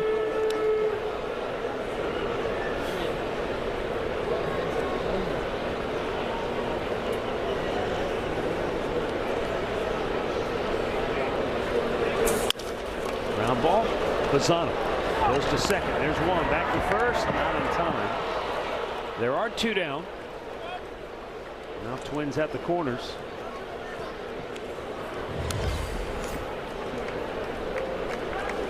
And Byron Buxton coming up. Coming to the plate for the Twins, center fielder Byron Buxton. Buxton 1 for 3. Infield hit back in the first.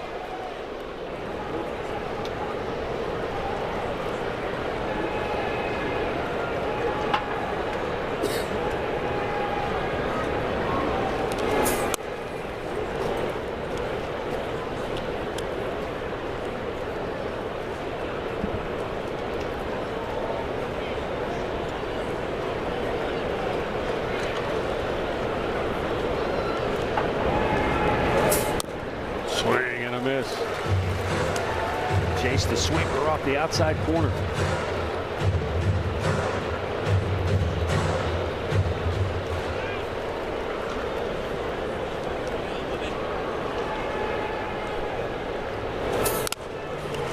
Foul right back that nailed the umpire, Charlie Ramos.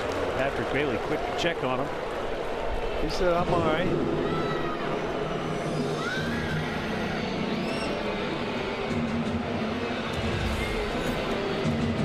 Gonna say, you want me to walk out and give you a minute? I'll go talk to the pitcher. He's going to give him a minute. That's respect. You know, those guys know what it feels like when you take one off the helmet or into the direct hit to the face mask. He's seeing it. He still can chew. Yeah, you're moving that jaw around because that ball. Yeah, it's just like a sucker punch right there.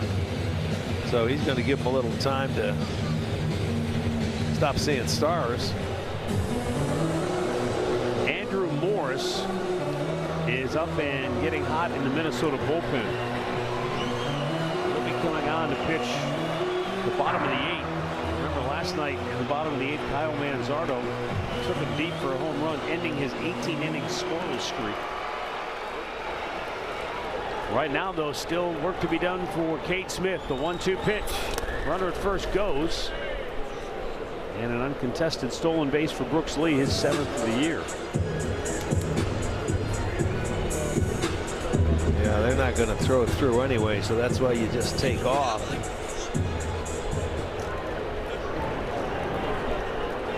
Big moment for Cade.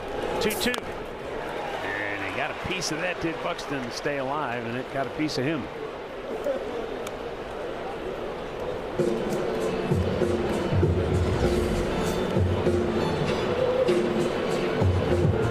Oh, the back toe. Back foot, front foot, legs, knees, shins.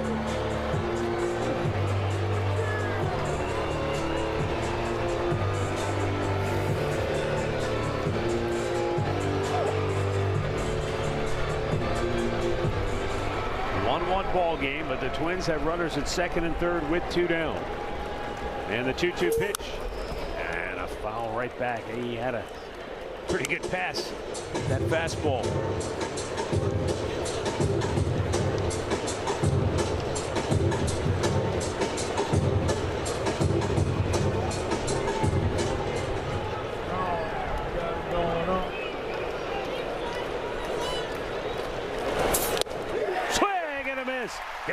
struck him out to end the inning. The Twins rally to tie it at 1. Bottom took advantage of a pair of walks in the 8th inning to turn that into their only run. So we go to the bottom of the 8th. 1-1 game. Andrew Morris on to pitch, and here's Bailey leading off for Cleveland. And that's ball 1 outside. Yeah, they got to get back to work and get some base runners and try and get on the board.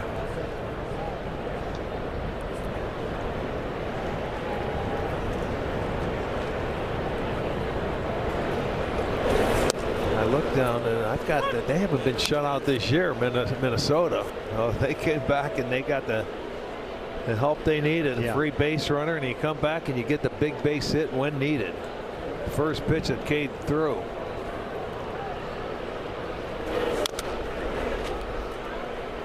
Andrew Morris had not given up a run since June 10th prior to Kyle Manzardo's home run last night. It ended his 18-inning scoreless streak that covered 16 games.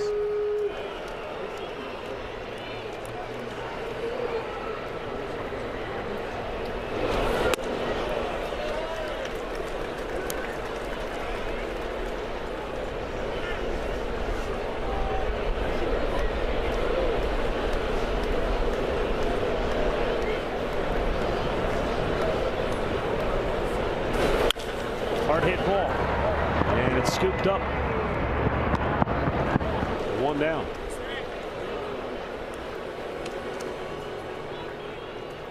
Check out the Bet 365 scores from around the league. Second play for the Guardians, the center fielder, Petey Alves. It's a light day in baseball, man. It's not a lot of only games. 5 games. Yeah. Yeah, they had what, 17 was it yesterday? 2 doubleheaders. Yeah.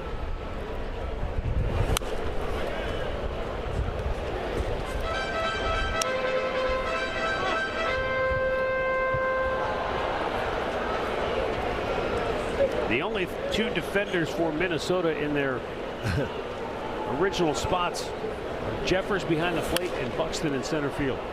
Yeah, everybody's all over the place. They did that last night too, didn't they? Yeah.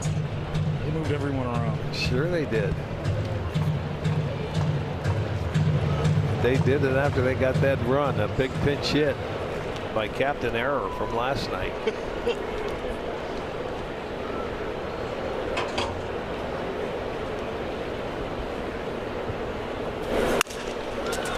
Cracked his bat, and Clemens takes it himself, 2 down. Well, that'll send us back to the top of the order, and Stephen Kwan, who has reached twice today, he's walked, singled, stolen a base.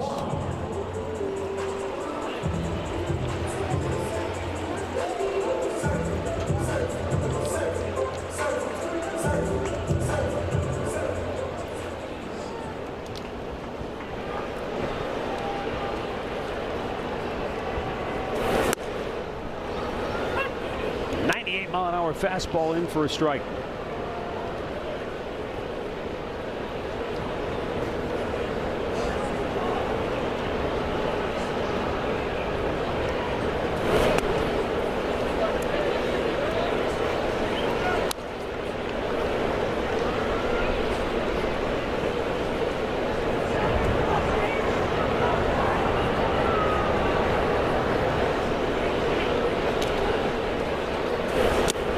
The dirt.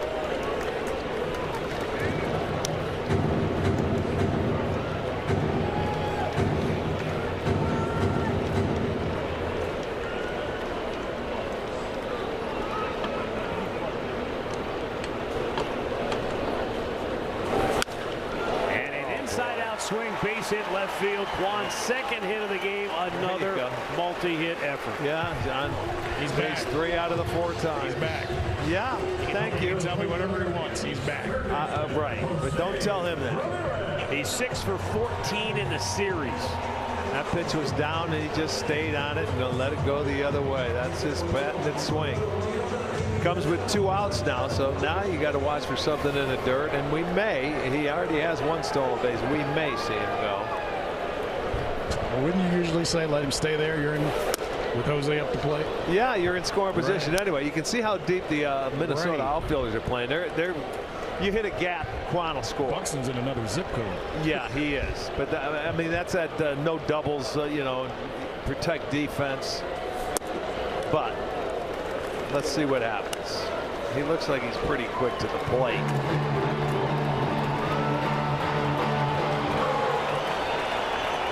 Yeah, you're not going to take your chance with Jose at the dish. In the dirt, it gets away, and down to second goes Guam. There you go. You're in scoring position. That helps. See if you can take advantage. Base knock now would give them a run, because as deep as they are, and I don't think you're going to see him come in any closer. Oh, no one's moving so far. No, so you well, Buxton just said he just said. Well, he told them, but they're not moving. He came in a few, but he's not going to throw Quan out from there. A little bloop would be nice. No, popped it straight up at home plate. And we'll go to the ninth.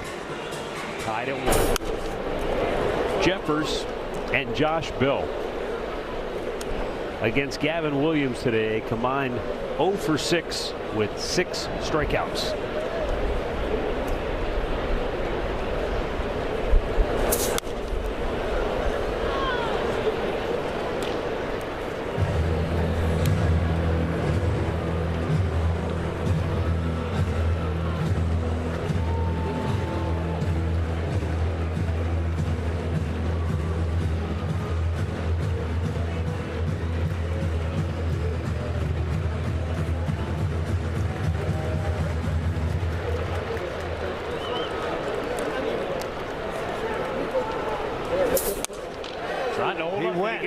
They said he didn't.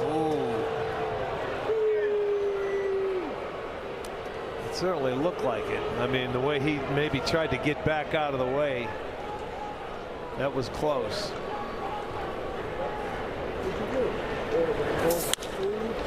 Hard hit ball, and it went off the glove of Manzardo on a diving attempt. And Jeffers reaches on a 1-2 pitch. Well, it always happens after a check swing like that. What do you know? There's a fastball up out over the plate. He stays on it, hit it well, found the hole. So leadoff man aboard.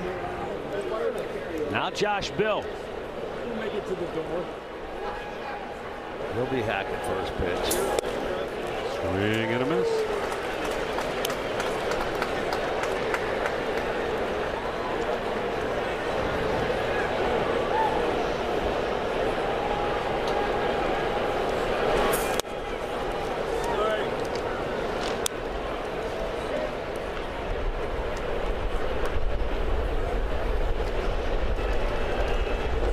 Bell has seen 14 pitches, 12 strikes.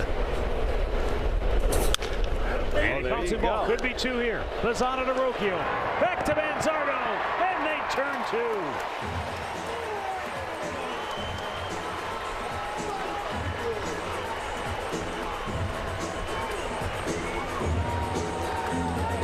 2. Yeah, beat it into the ground. And that's just what you were looking for. Lozano just flips it over to Rocchio. No panic. Throws him out at first base. Gets the double play. Clears the sacks. 2 outs. Cody Clemens looks at the ball down and in. He is 1 for 3 on the day.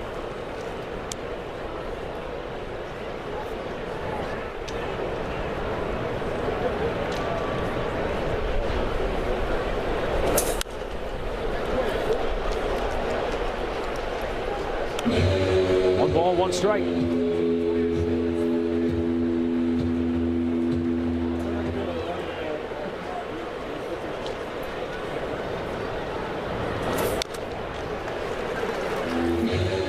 Count 1-2 on Cody Clemens. And Kate Smith came into a mess. There were 2 on and 1 out in the 8th inning. And he's only needed 20 pitches to get out of that. And looking for the 3rd out here in the 9th. Go high, ball 1. Or rather, ball 2 to even the count. They'd be wanting to just show him that fastball up and away and go back to that split that he's been throwing on. High fly ball, right field. In the corner, DeLauder in the foul ground makes the catch. We're going to the bottom of the ninth, and Chase will hurry to the dugout because he's due up first when we come back. 1-1 our score. Bottom of the ninth inning. Yoendrys Gomez, the Twins closer, coming on to try to push this game to extra innings for Minnesota. He will face Chase DeLauder, Brian Rocchio, and Travis Pizzana, who will try to walk it off at some point here for Cleveland. The Guardians enter play today with the Major League's best record on Thursdays. They're 7-1 this year.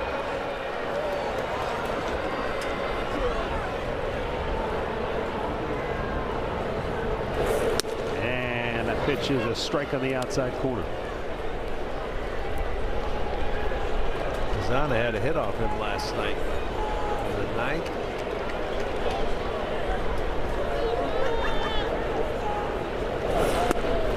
Chase takes it. Called a ball and a challenge from the catcher Jeffers. The pitch was called a ball. The catcher is challenging. And that changeup nicked the outside corner. Pitch is a strike. The count's 0-2. Minnesota has 2 challenges. So DeLauder goes into protect mode now.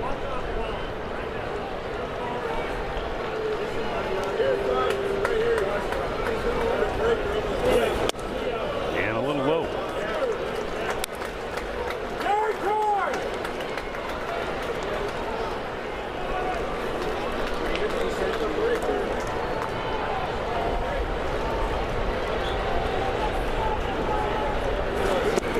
Chased it in the dirt and struck him out, one away.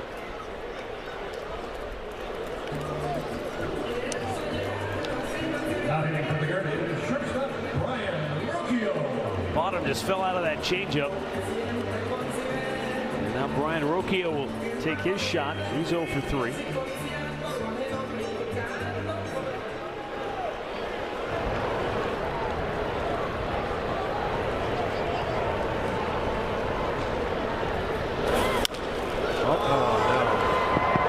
Check swing. And there are 2 out in the ninth. Colin Holderman would be coming on to pitch the 10th. Should we go to extra innings? He's up and ready in the Cleveland pen. Travis Pizzana 0 for 3 to the plate for Cleveland. He already has 1 walk-off home run on this homestand, so why not have a second?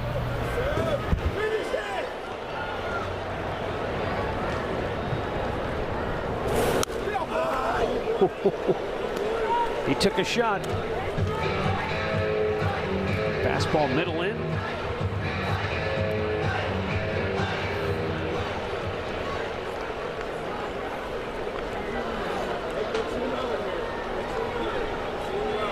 The 0-1.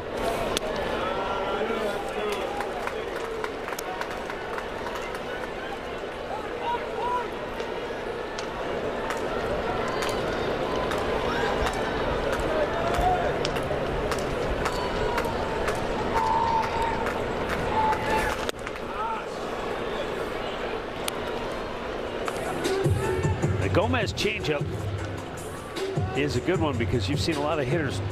It's hard to not chase after it, and it's just got that straight down movement. And you see him out on the front foot, it just disappears on you.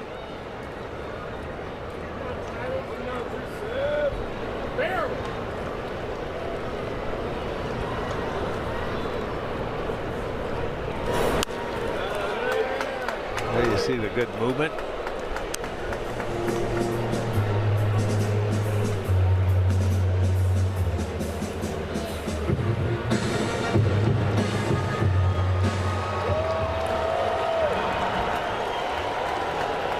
Ball, 2 strikes. Last of the ninth. 1-1 game. Up and away. 2-2.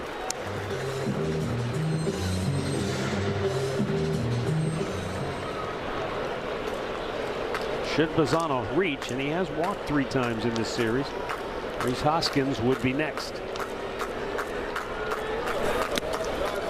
Full count. There is Reese.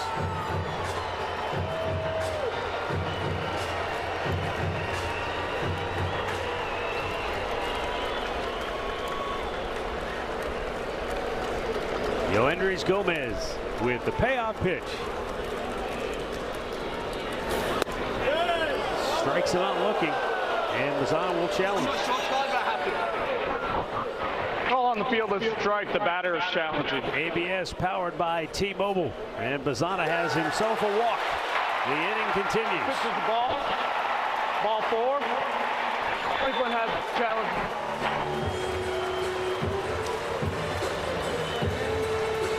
Gomez will have to face Hoskins now. Now you're looking at a chance for a stolen I was base. just going to say, how quickly, how aggressive do you think? It looks like Sandy's saying run. Well, you know, I'm sure they got something on his move. Sandy's going to talk to him, and it's exactly what Jeffers is going out. They know he's going to be in the run mode to try and steal a base. So they're going to have a little meeting, which they should get on the same page. You know, I don't know if they pitch out or anything early like that, but Bazana's talking to Sandy right now. But it's definitely in play. And early. The earlier the better. All depends if they can just read his move.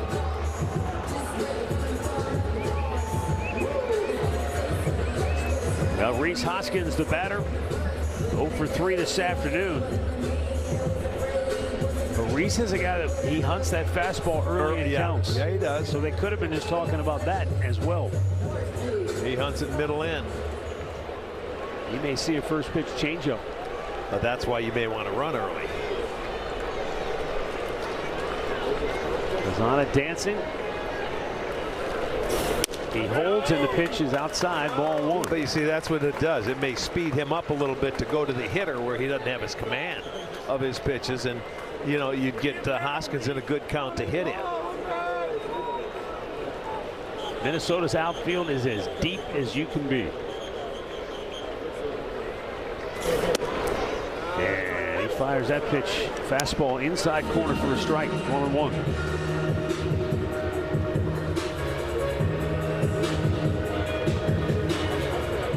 Just like last inning, they are mere steps away from the warning track in the outfield. Low, 2 balls and a strike.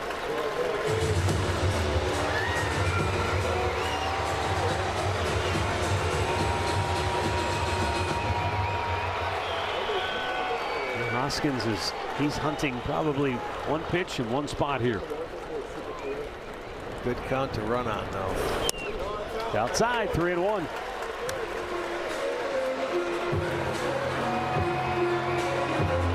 Kyle Manzardo would be next. See, even if you're not stealing a base, it puts pressure on the pitcher, you know, to try and get rid of that ball a little quicker. Now he's falling behind. He's got to concentrate on getting after the hitter. And Ball 4. Back-to-back walks, and now Bazana's in scoring position with the winning run for Kyle Manzardo, and Pete Mackey, the pitching coach, is going to go out and try to get Gomez back on track. So, all right, how many times do we go through these scenarios? He's walked back-to-back hitters. Pitching coach goes out. If you're Kyle Manzardo, what's your thought process right now? Get yourself a pitch to hit. His pitch is he's going to attack him with that changeup. That's his best pitch. You know, he may show him a fastball somewhere upstairs, but I think he's going to attack, stay on the baseball. His first at bat, he went to left field. If you have that approach, I think you're going to be just fine.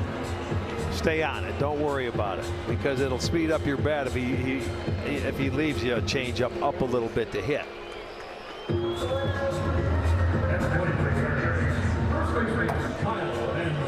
Everybody's had their say. And now it's up to Gomez and Manzardo to either decide this thing or send us to extra innings. Bazana carrying the winning run at second base. Outfield is shortened up a little bit.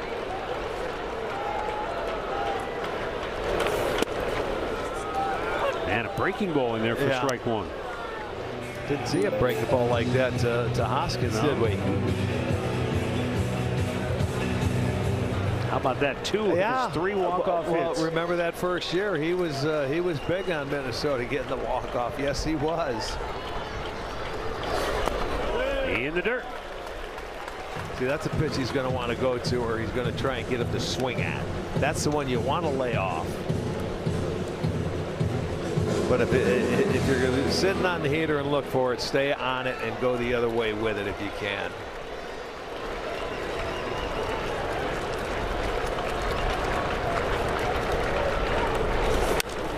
Out of play to the left. And he was trying to go that way. You can tell by that swing.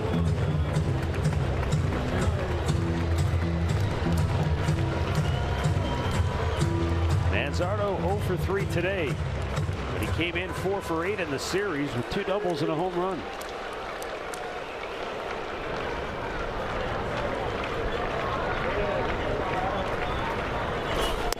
Down and in, and the count evens at 2-2.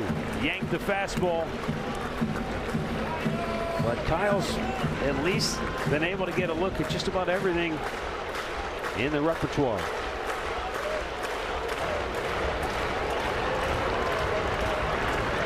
The 2-2. He tied him up with a good fastball and strikes him out. We've got extra innings to decide this one. Tied at 1. Masterpiece on both sides for 7 innings. And then in the 8th, Minnesota benefited from a couple of walks to turn that into the tying run. And now we go into extra innings. Colin Holderman with the ghost runner at second base. That'll be Cody Clemens. We'll have Royce Lewis leading off for the Twins. Trevor Larnach will follow, and then Luke Keyshaw.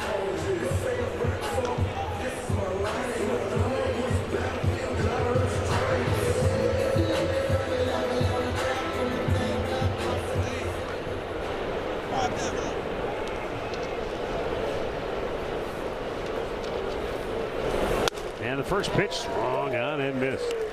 Minnesota is 3-2 on the year in extra innings. Cleveland 4-3.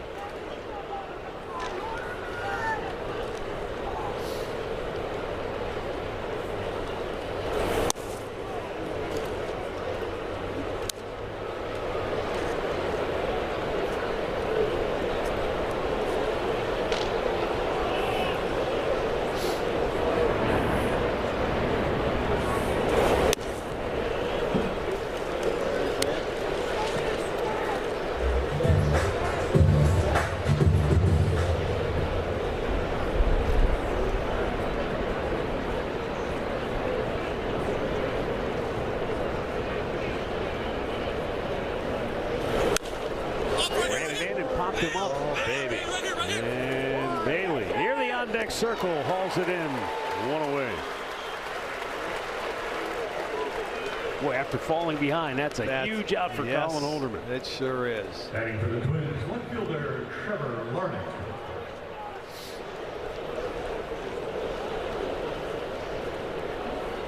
Now Trevor Larnach struck out his only time up when he pinch hit in the 8th inning.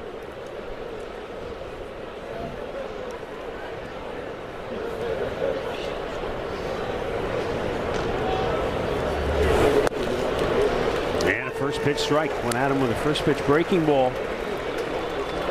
Yeah, I see nothing but strikes. That's where Gaddis was able to throw 3 straight changeups and get him out. That's the key pitch for him, that 2-seam fastball. But he missed with it there 1-1.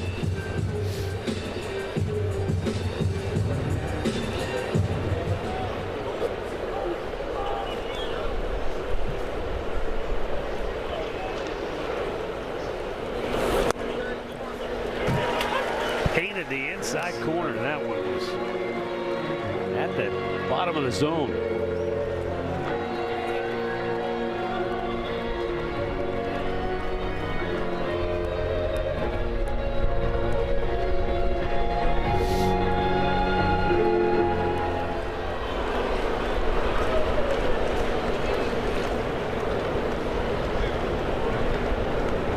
And the 1-2. He did get a piece of it. Yeah, barely to stay alive, but live for another pitch. Good breaking ball, backdoor breaking ball outside. Just got a piece of it.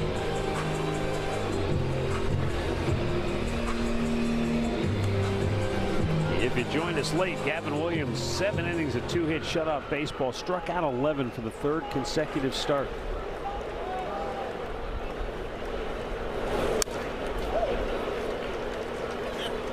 But in the 8th, Minnesota worked a pair of walks against Hunter Gaddis, turned that into the tying run.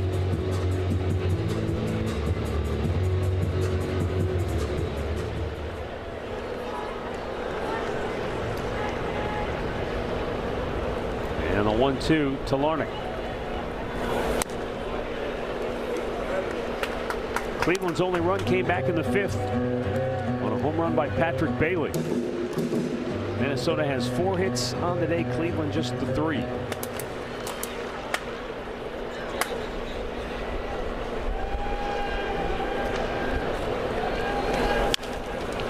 In the hole.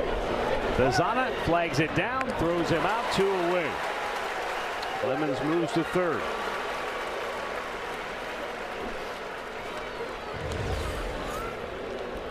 There you see a little range going to his left. Gets it, makes the spin move, and took his time. Make sure you get the out. He certainly did. Now they got a chance to get out of it, put a 0 on the board. Luke Keyshaw 0 for 2 with a walk. And it's outside, ball 1.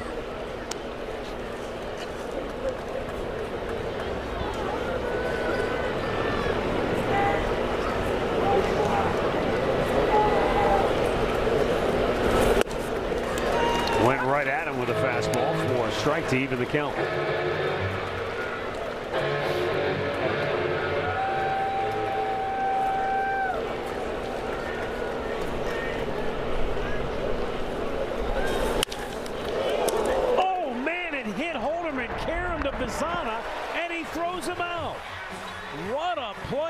I think it got Holderman. Maybe it missed him and just clipped the mound. But a perfect ricochet to Bazana, and he throws him out to end the inning.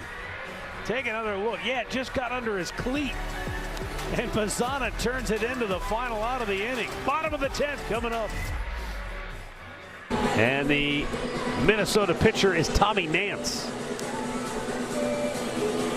Nance came over from Toronto. He made 32 appearances for the Blue Jays.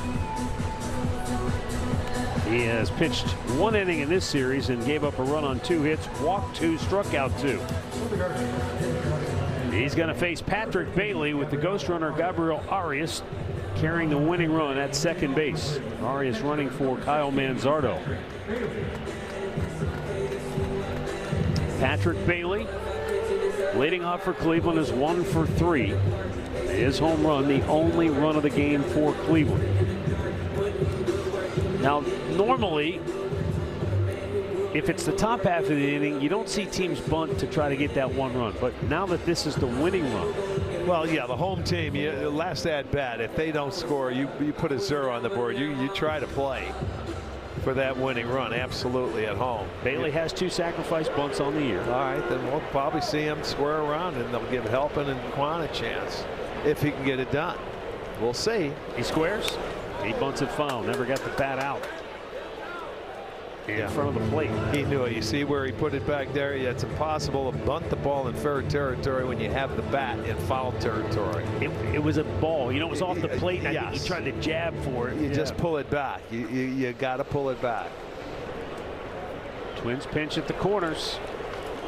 Bailey. Attaboy. Gets out in front of the plate and again bunts it back to the on deck circle. Same thing. Yeah.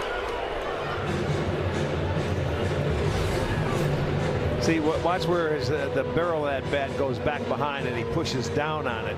You've got to keep it out front. It's angled bad. It's in foul territory. I think he knew right away. You know what? That's okay. Yeah, of course you do. Because you know what? When you get in a game situation like that, it's different. You got to move up in the box. Instead of these hitters stand back in the box, when you're bunting, that takes home plate up, and the barrel of the bat goes out in front of the plate. When you're in the back of the box, you can't get it to the front of the plate.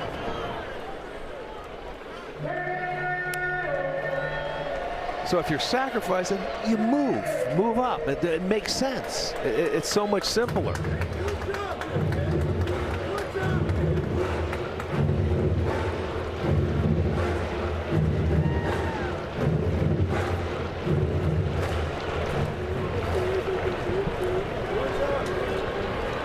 Bailey down 0-2. Tommy Nance delivers. And he got him with a curveball and strikes him out. Well, now it's going to take a base hit to win it.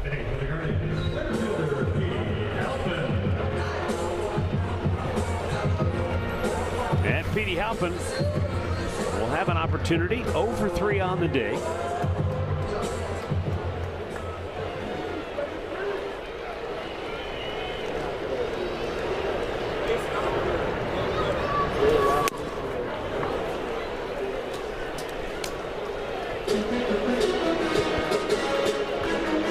Two-seam fastball running off the plate.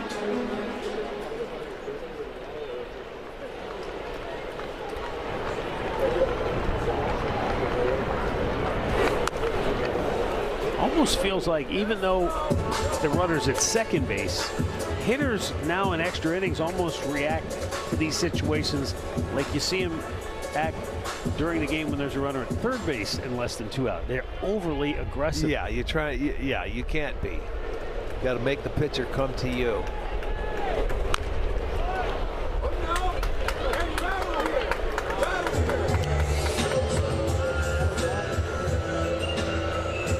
Halpin swung and fouled that ball off his front foot. Oh no, actually got him on the shin.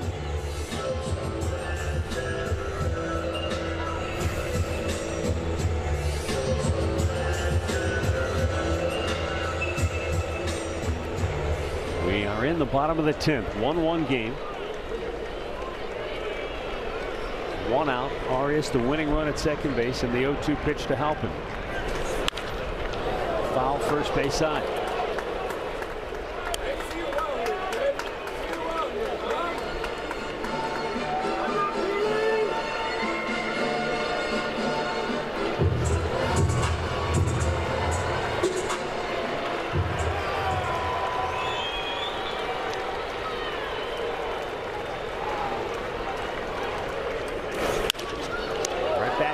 Nance knocked it down and throws him out. 2 down. Winning run to third. And Stephen Kwan coming up. Oh, this is going to be fun here. A nice spin move to knock it down, huh? Let him go backhanded. He almost caught it. But he gets the out. That's the bottom line. He says, okay, you can go to third base, but I need my second out of the inning. Larnach really shortened up in left field, trying to take that opposite field flare hit away from Kwan. Yeah, but that's where the break came, was that Arias was able to go to third base on that ground out that even he knocked down, because now he's 90 feet away and that little bloop will score him. You don't have to score from second. Everybody's in. Yeah, Kwan was hesitant. He went to the helmet, wasn't sure, and then he waited. You have 2 of them. Why not? Borderline 1-1. If he questioned himself, I guess.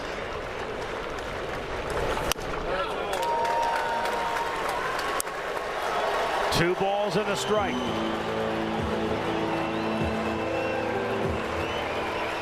Stephen Kwan has been on an incredible tear. 6 hits in the series. He's hit in 21 of his last 25 games. And a ground ball up the middle, but it's cut off there by Keyshaw and throws him out. We play on to the 11th. We go tied at 1.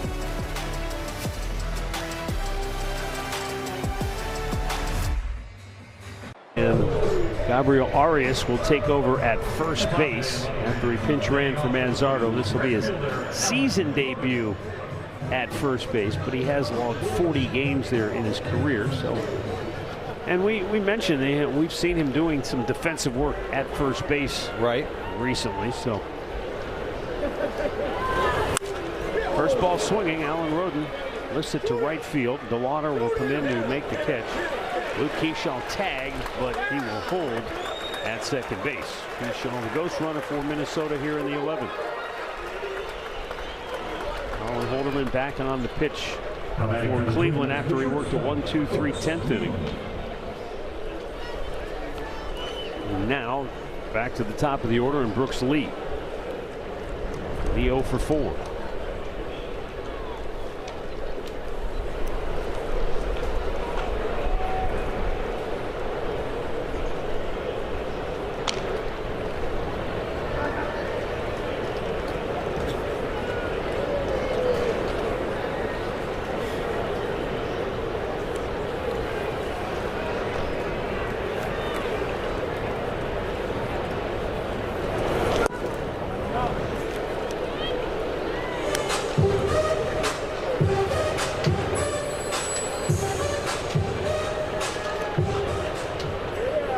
Eric Sabrowski getting ready in the Cleveland bullpen. Swing and a miss. Boy, did he take a cut.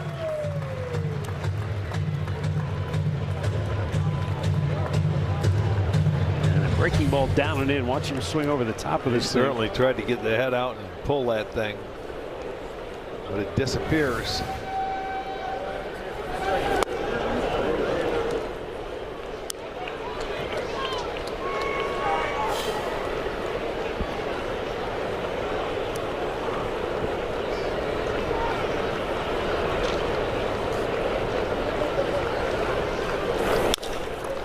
Chopper up the middle. Rocchio cuts it off, throws on the run, got him. 2 down. Boy, really nice play, covering a lot of ground on the run, and he gets rid of it quickly too. Cuts across, takes it on the second base side, and on the run makes the throw, and a good one. So now Minnesota has the go-ahead run at third, and that will allow Cleveland to just intentionally walk Byron Buxton.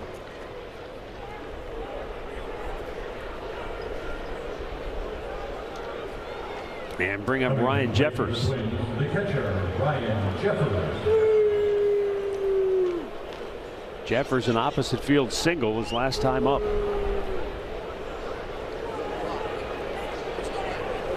That came off Cade Smith. Step in the box, bro.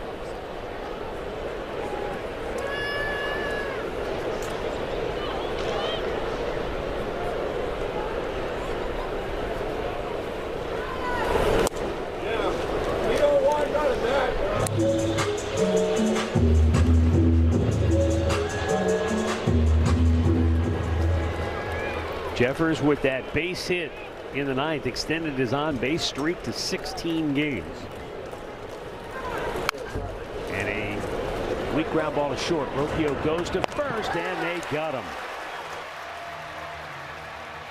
Colin Holderman, 2 sparkling, scoreless innings of relief.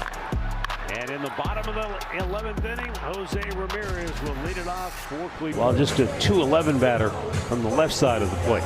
He will bat right-handed because the Twins have brought in left-hander Taylor Rogers to face him. I think if you're Derek Shelton, you know, I think you've almost got to walk him, just as the Guardians walk for what a Buxton. double play, because DeLauder's a 366 hitter against left-handers, and you've got Quan the ghost runner, and Jose. This is what his second game back. They will intentionally walk Jose. So there you have it.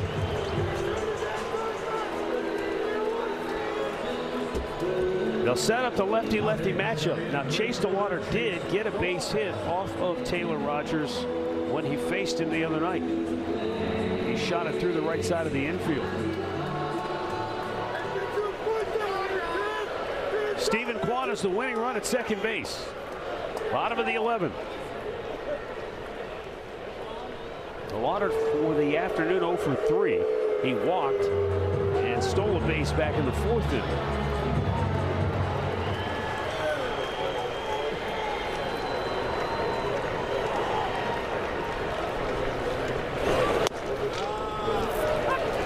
breaking ball caught the outside corner.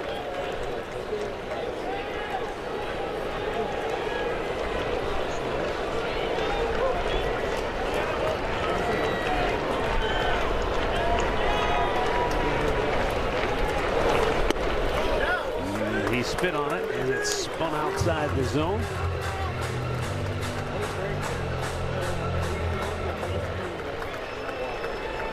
If he continues to stay away, DeLauder has the entire left side of the infield wide open. And a challenge coming from Jeffers. ABS powered by T-Mobile.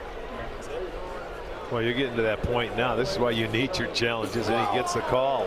If it's close, you got to take one, man. In a situation like that, that's a perfect pitch. So DeLauder now goes into protect mode with 2 strikes. Winning run second base, Stephen Kwan.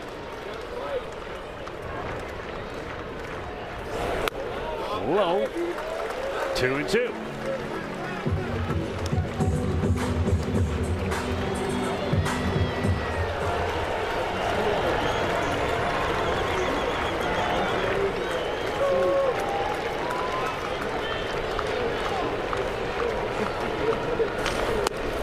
Outside, full count. How about that for an eye? On the count 0-2. Now it's a full count.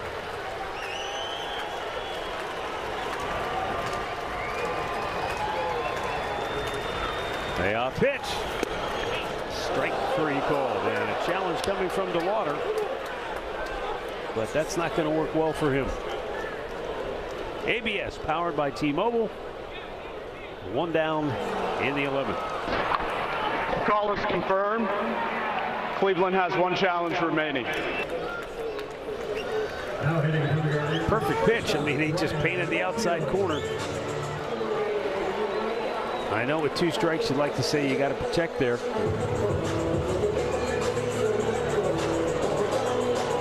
Now Brian Rocchio 0 for 4 on the afternoon.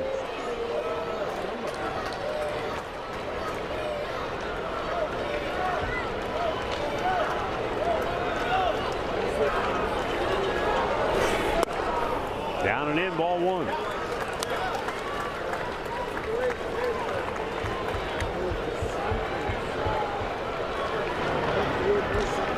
Rocchio has been in these situations before.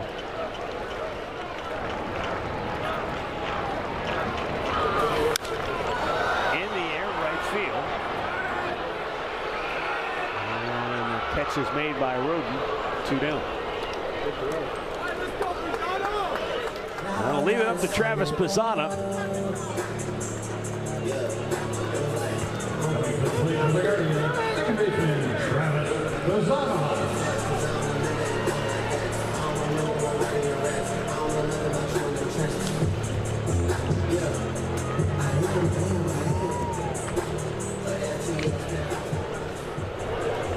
Pizzana delivered the high loft.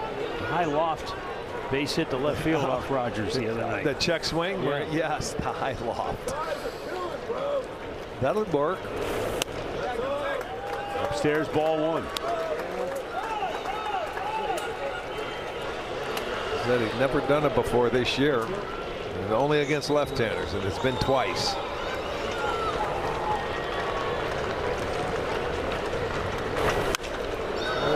Come on, Win. Pushing it out of play. 1-1.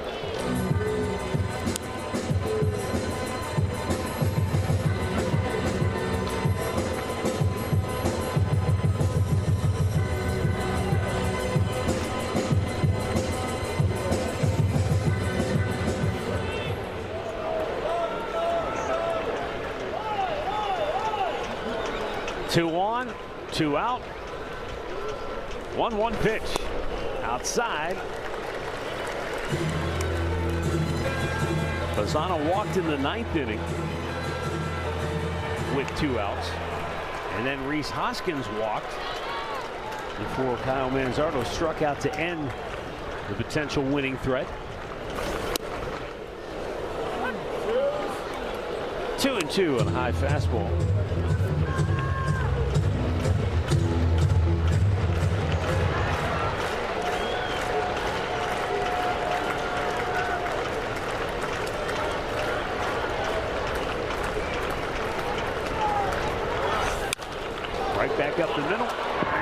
shortstop Lee beats him to the bag to retire the side. We go to the 12th.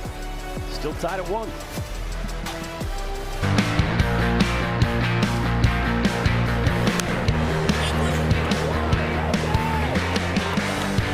Colin Holderman, a nice job in relief here today. Gave Cleveland 2 scoreless innings. And that one, boy, that last one with the man on third base, flipped the mound. He bit the dust. They get the out at first base. So a nice 2 innings of work. He did walk 1, but got out. Nice job.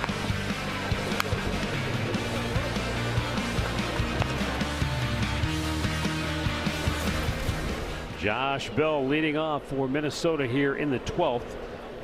Ryan Jeffers, the runner at second base, representing the go-ahead run. The timeout was called just as Sabrowski was ready to deliver the pitch. Well, it looked like Bailey had called the timeout.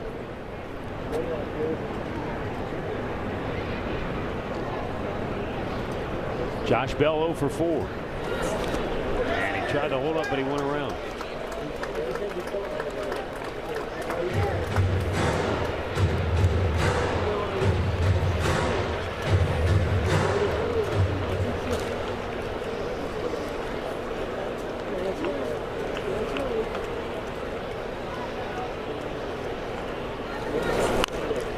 Sabrowski pitching for the second day in a row. He worked an inning and a third of scoreless relief yesterday.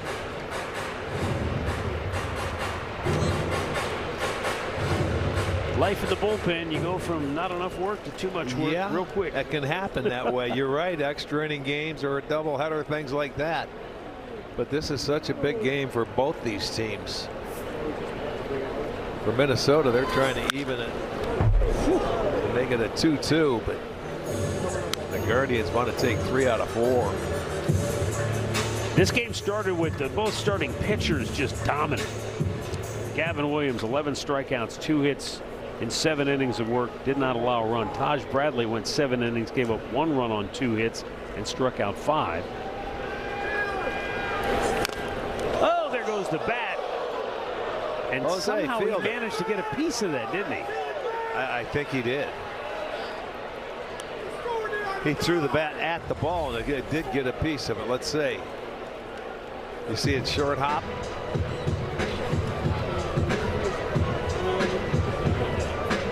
Pretty good distance.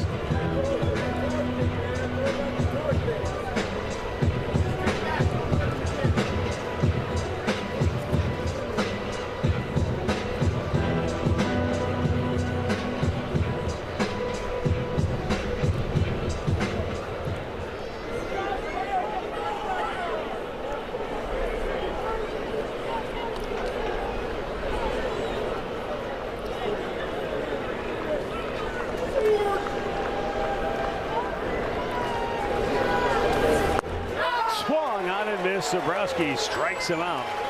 1 down.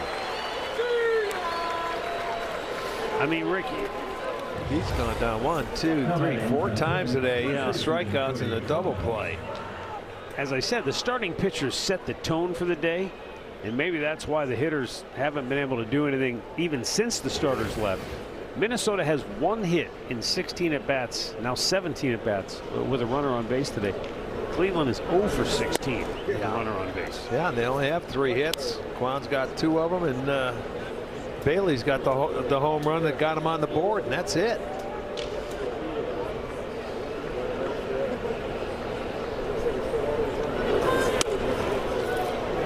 Come on there, sir. Need one. 2-0 the count for Cody Clemens. He singled the lead off the 5th inning for Minnesota. Stole a base, but was never moved from there.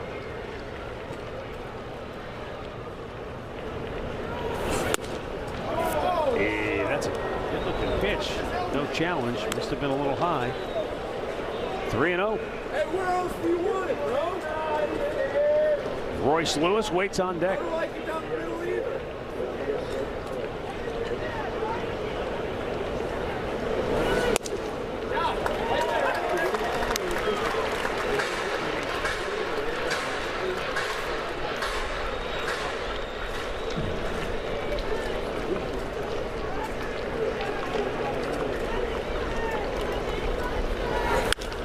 And a ground ball to the second baseman, Bazana.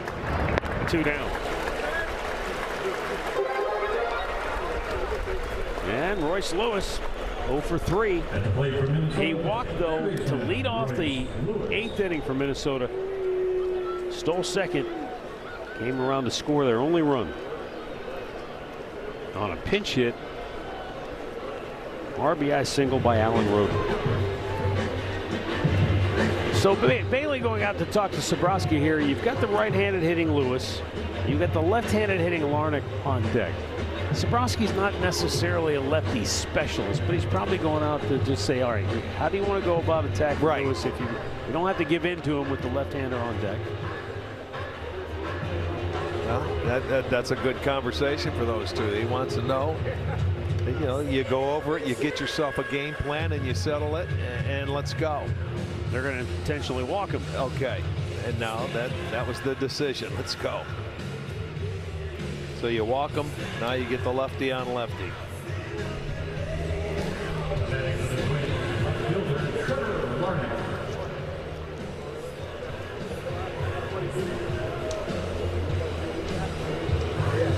On the year, Larnach 5 for 33 against left-handed pitching. That's why you take your chances. Most of his at-bats come against the righties, and now a challenge from Patrick Bailey. The call on the field is the ball the catcher is challenging. One left for the Guardians. ABS powered by T-Mobile, and it is a strike. We never had one until about Pitch is that a strike. The count's 0-1. I mean, it was a Cleveland has clean 2 game challenges for 7. remaining. It was fun. The 2 starters were so good that there was no reason for challenging.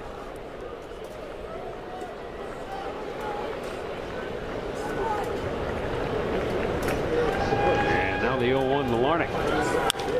Line drive, base hit, left field. He just slapped it the other way, and Minnesota takes the lead 2-1. It looked like it might have been a little bit up in the strike zone too. So they get that run home, take the lead.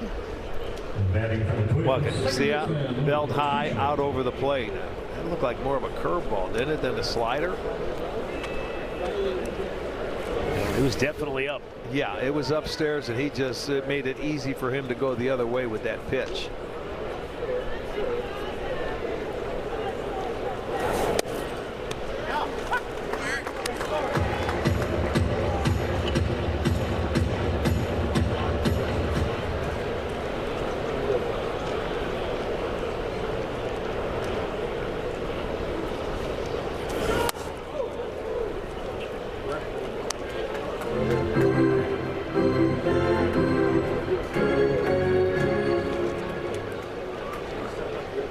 A 2-out RBI single from Trevor Larnach has put Minnesota in front 2-1. And now a line drive base hit into left field is going to extend the lead. Lewis scores. It's 3-1 Minnesota. And now the runner Larnach moves down to third base as the ball skipped away from Patrick Bailey. Oh, and that's what you always try to do, boy. When you're on the road, you try and get 2 runs in those extra innings. But there's still not enough. Let's go. They're going to say he finds the hole. Rocchio diving, no chance. As the throw comes in from Kwan, it's offline, and he bats it back the other way. So I'm sure Kwan's going to get the error on that throw. You are correct, sir.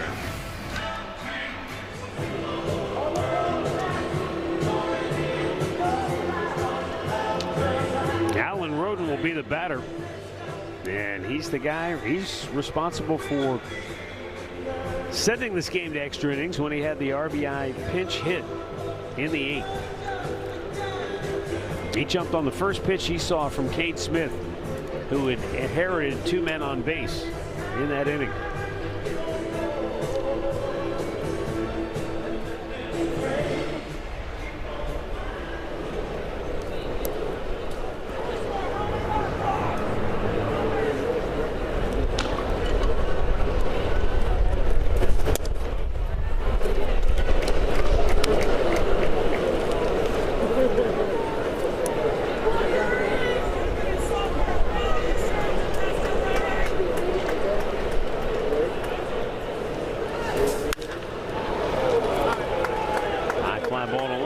Kwan is there. Last chance for the Guardians. Coming up, down 2.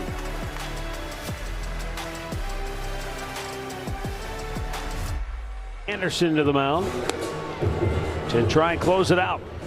He pitched the final inning of the 3rd of the game Tuesday night against Cleveland in his Minnesota debut.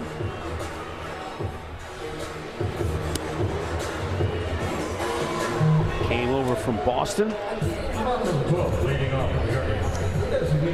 Travis Bazzana will be the runner at second base. The good news for Cleveland, the tying run is at the plate. Rhys Hoskins will lead it off 0 for 3. Gabriel Arias to follow, and then Patrick Bailey due up 3rd.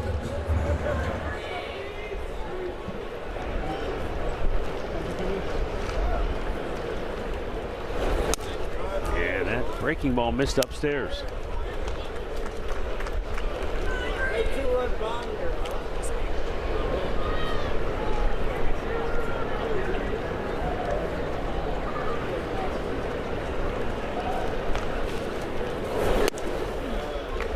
Chased a slider, and it's 1-1.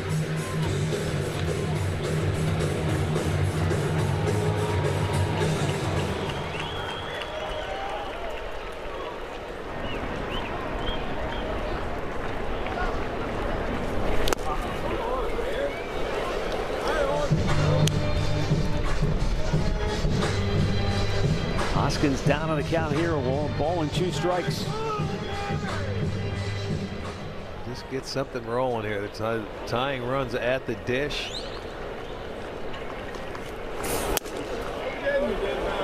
He did not go. It's 2-2. Guardians' last hit in this game came in the 8th inning. But they only have 3 total on the day.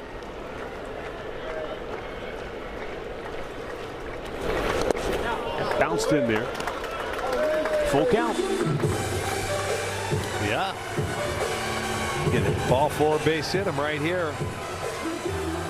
Then you'll have the tying runs aboard, and the winning run can come to the plate. Jack Anderson with the payoff pitch to Hoskins. And he struck him out.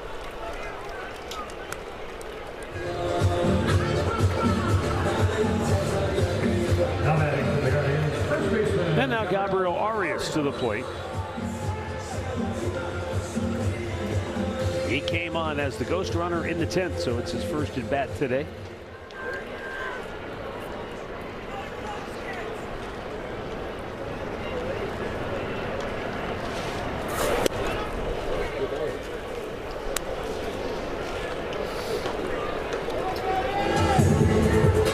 Arias 2 hits in the series, 2 for 4.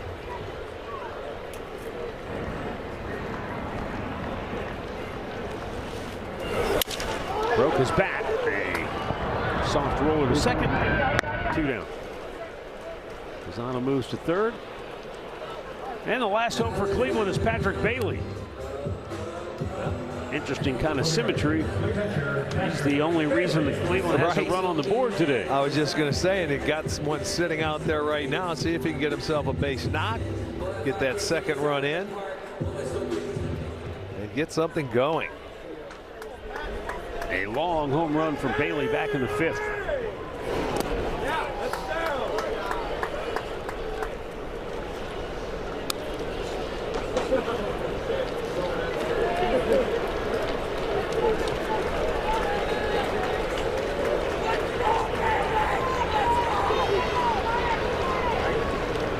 Anderson ready. He deals, and Bailey a big swing and a miss.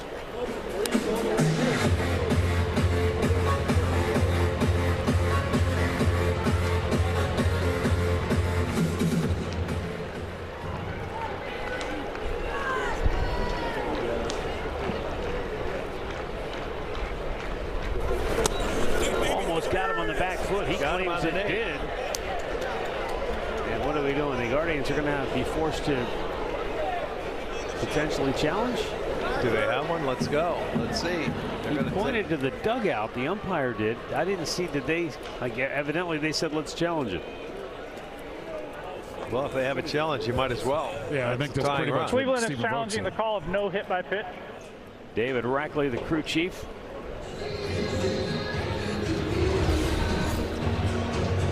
Watch the back leg. Yep, you can see it hit him right on the calf near the shin.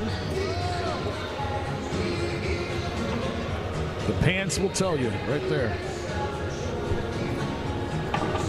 Well, he wouldn't go back and say that if it didn't get him, I don't think. If you're going to get hit, that's how you get hit, right? Yeah, right. Glancing below. Especially if you're a catcher. Right. So that would mean Petey Halpin will be the last hope for Cleveland. And he would be representing the winning run at the plate. Well, they're taking a good look at that at command center. Yeah, they got it. I said earlier, there weren't a lot of games, Arch. You can see in their command center. They don't got much to look at.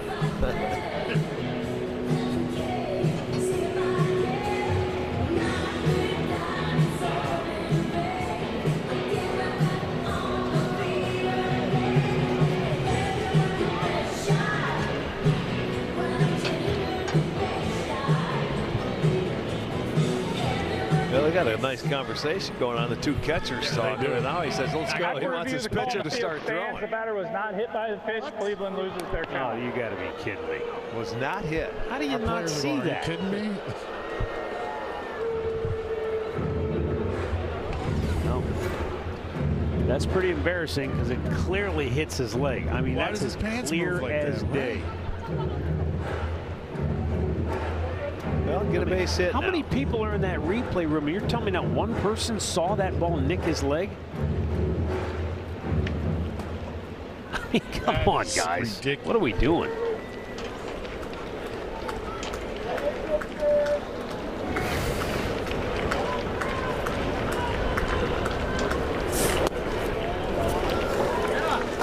Three balls and a strike.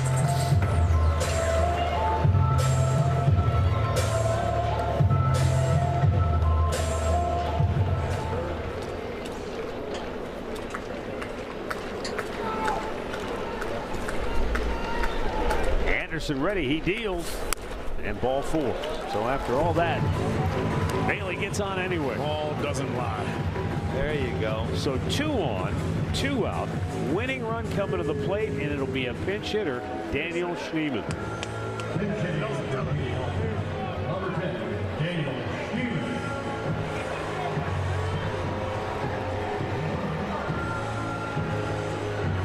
Now you got a little conversation going on. Scouting report on Schneemann coming to hit.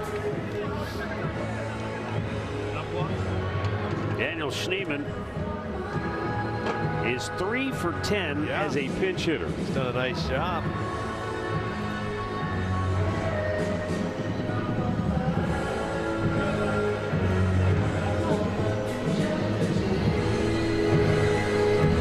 But in the month of July, those hits have been hard to come by. 5 for 36 on the month for Schnee. But he's in for Halpin, who was 0 for 4 today, despite hitting in 6 of his last 7 games coming into today. One swing of the bat, he could be the hero.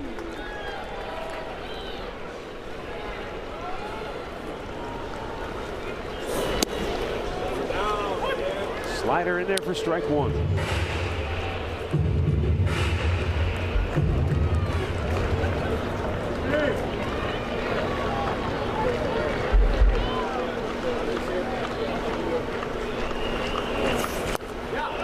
Down low. A ball and a strike. 15 pitches from Anderson, more balls than strikes to this point. This guy really has been living on the edges.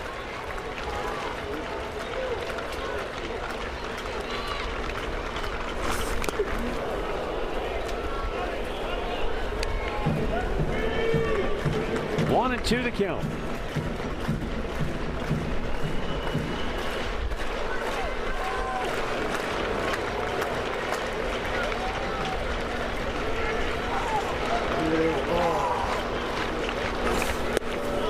Low.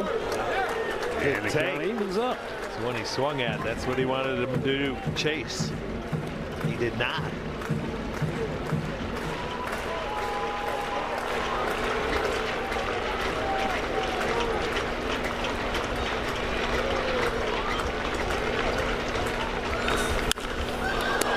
Popped up left field. And a series that began with so much promise ends with a thud. Minnesota earns a split as they win the final in 12 innings, 3-1. Twins will head out of town at 51-53, and they're now 6-4 on the year against Cleveland. Yeah, that was a big game. They end up getting it. Now, you know, with only 3 games left against these two teams. Cleveland will be back in Minnesota on, I think it's September, somewhere around there. Yeah, Guardians head to Tampa now with a record of 54-50 on the year, and just an opportunity as you say, an opportunity to win the series, take some momentum on the road. Yeah, but they were unable to squeeze out any offense today against Taj Bradley outside of the homer by Bailey.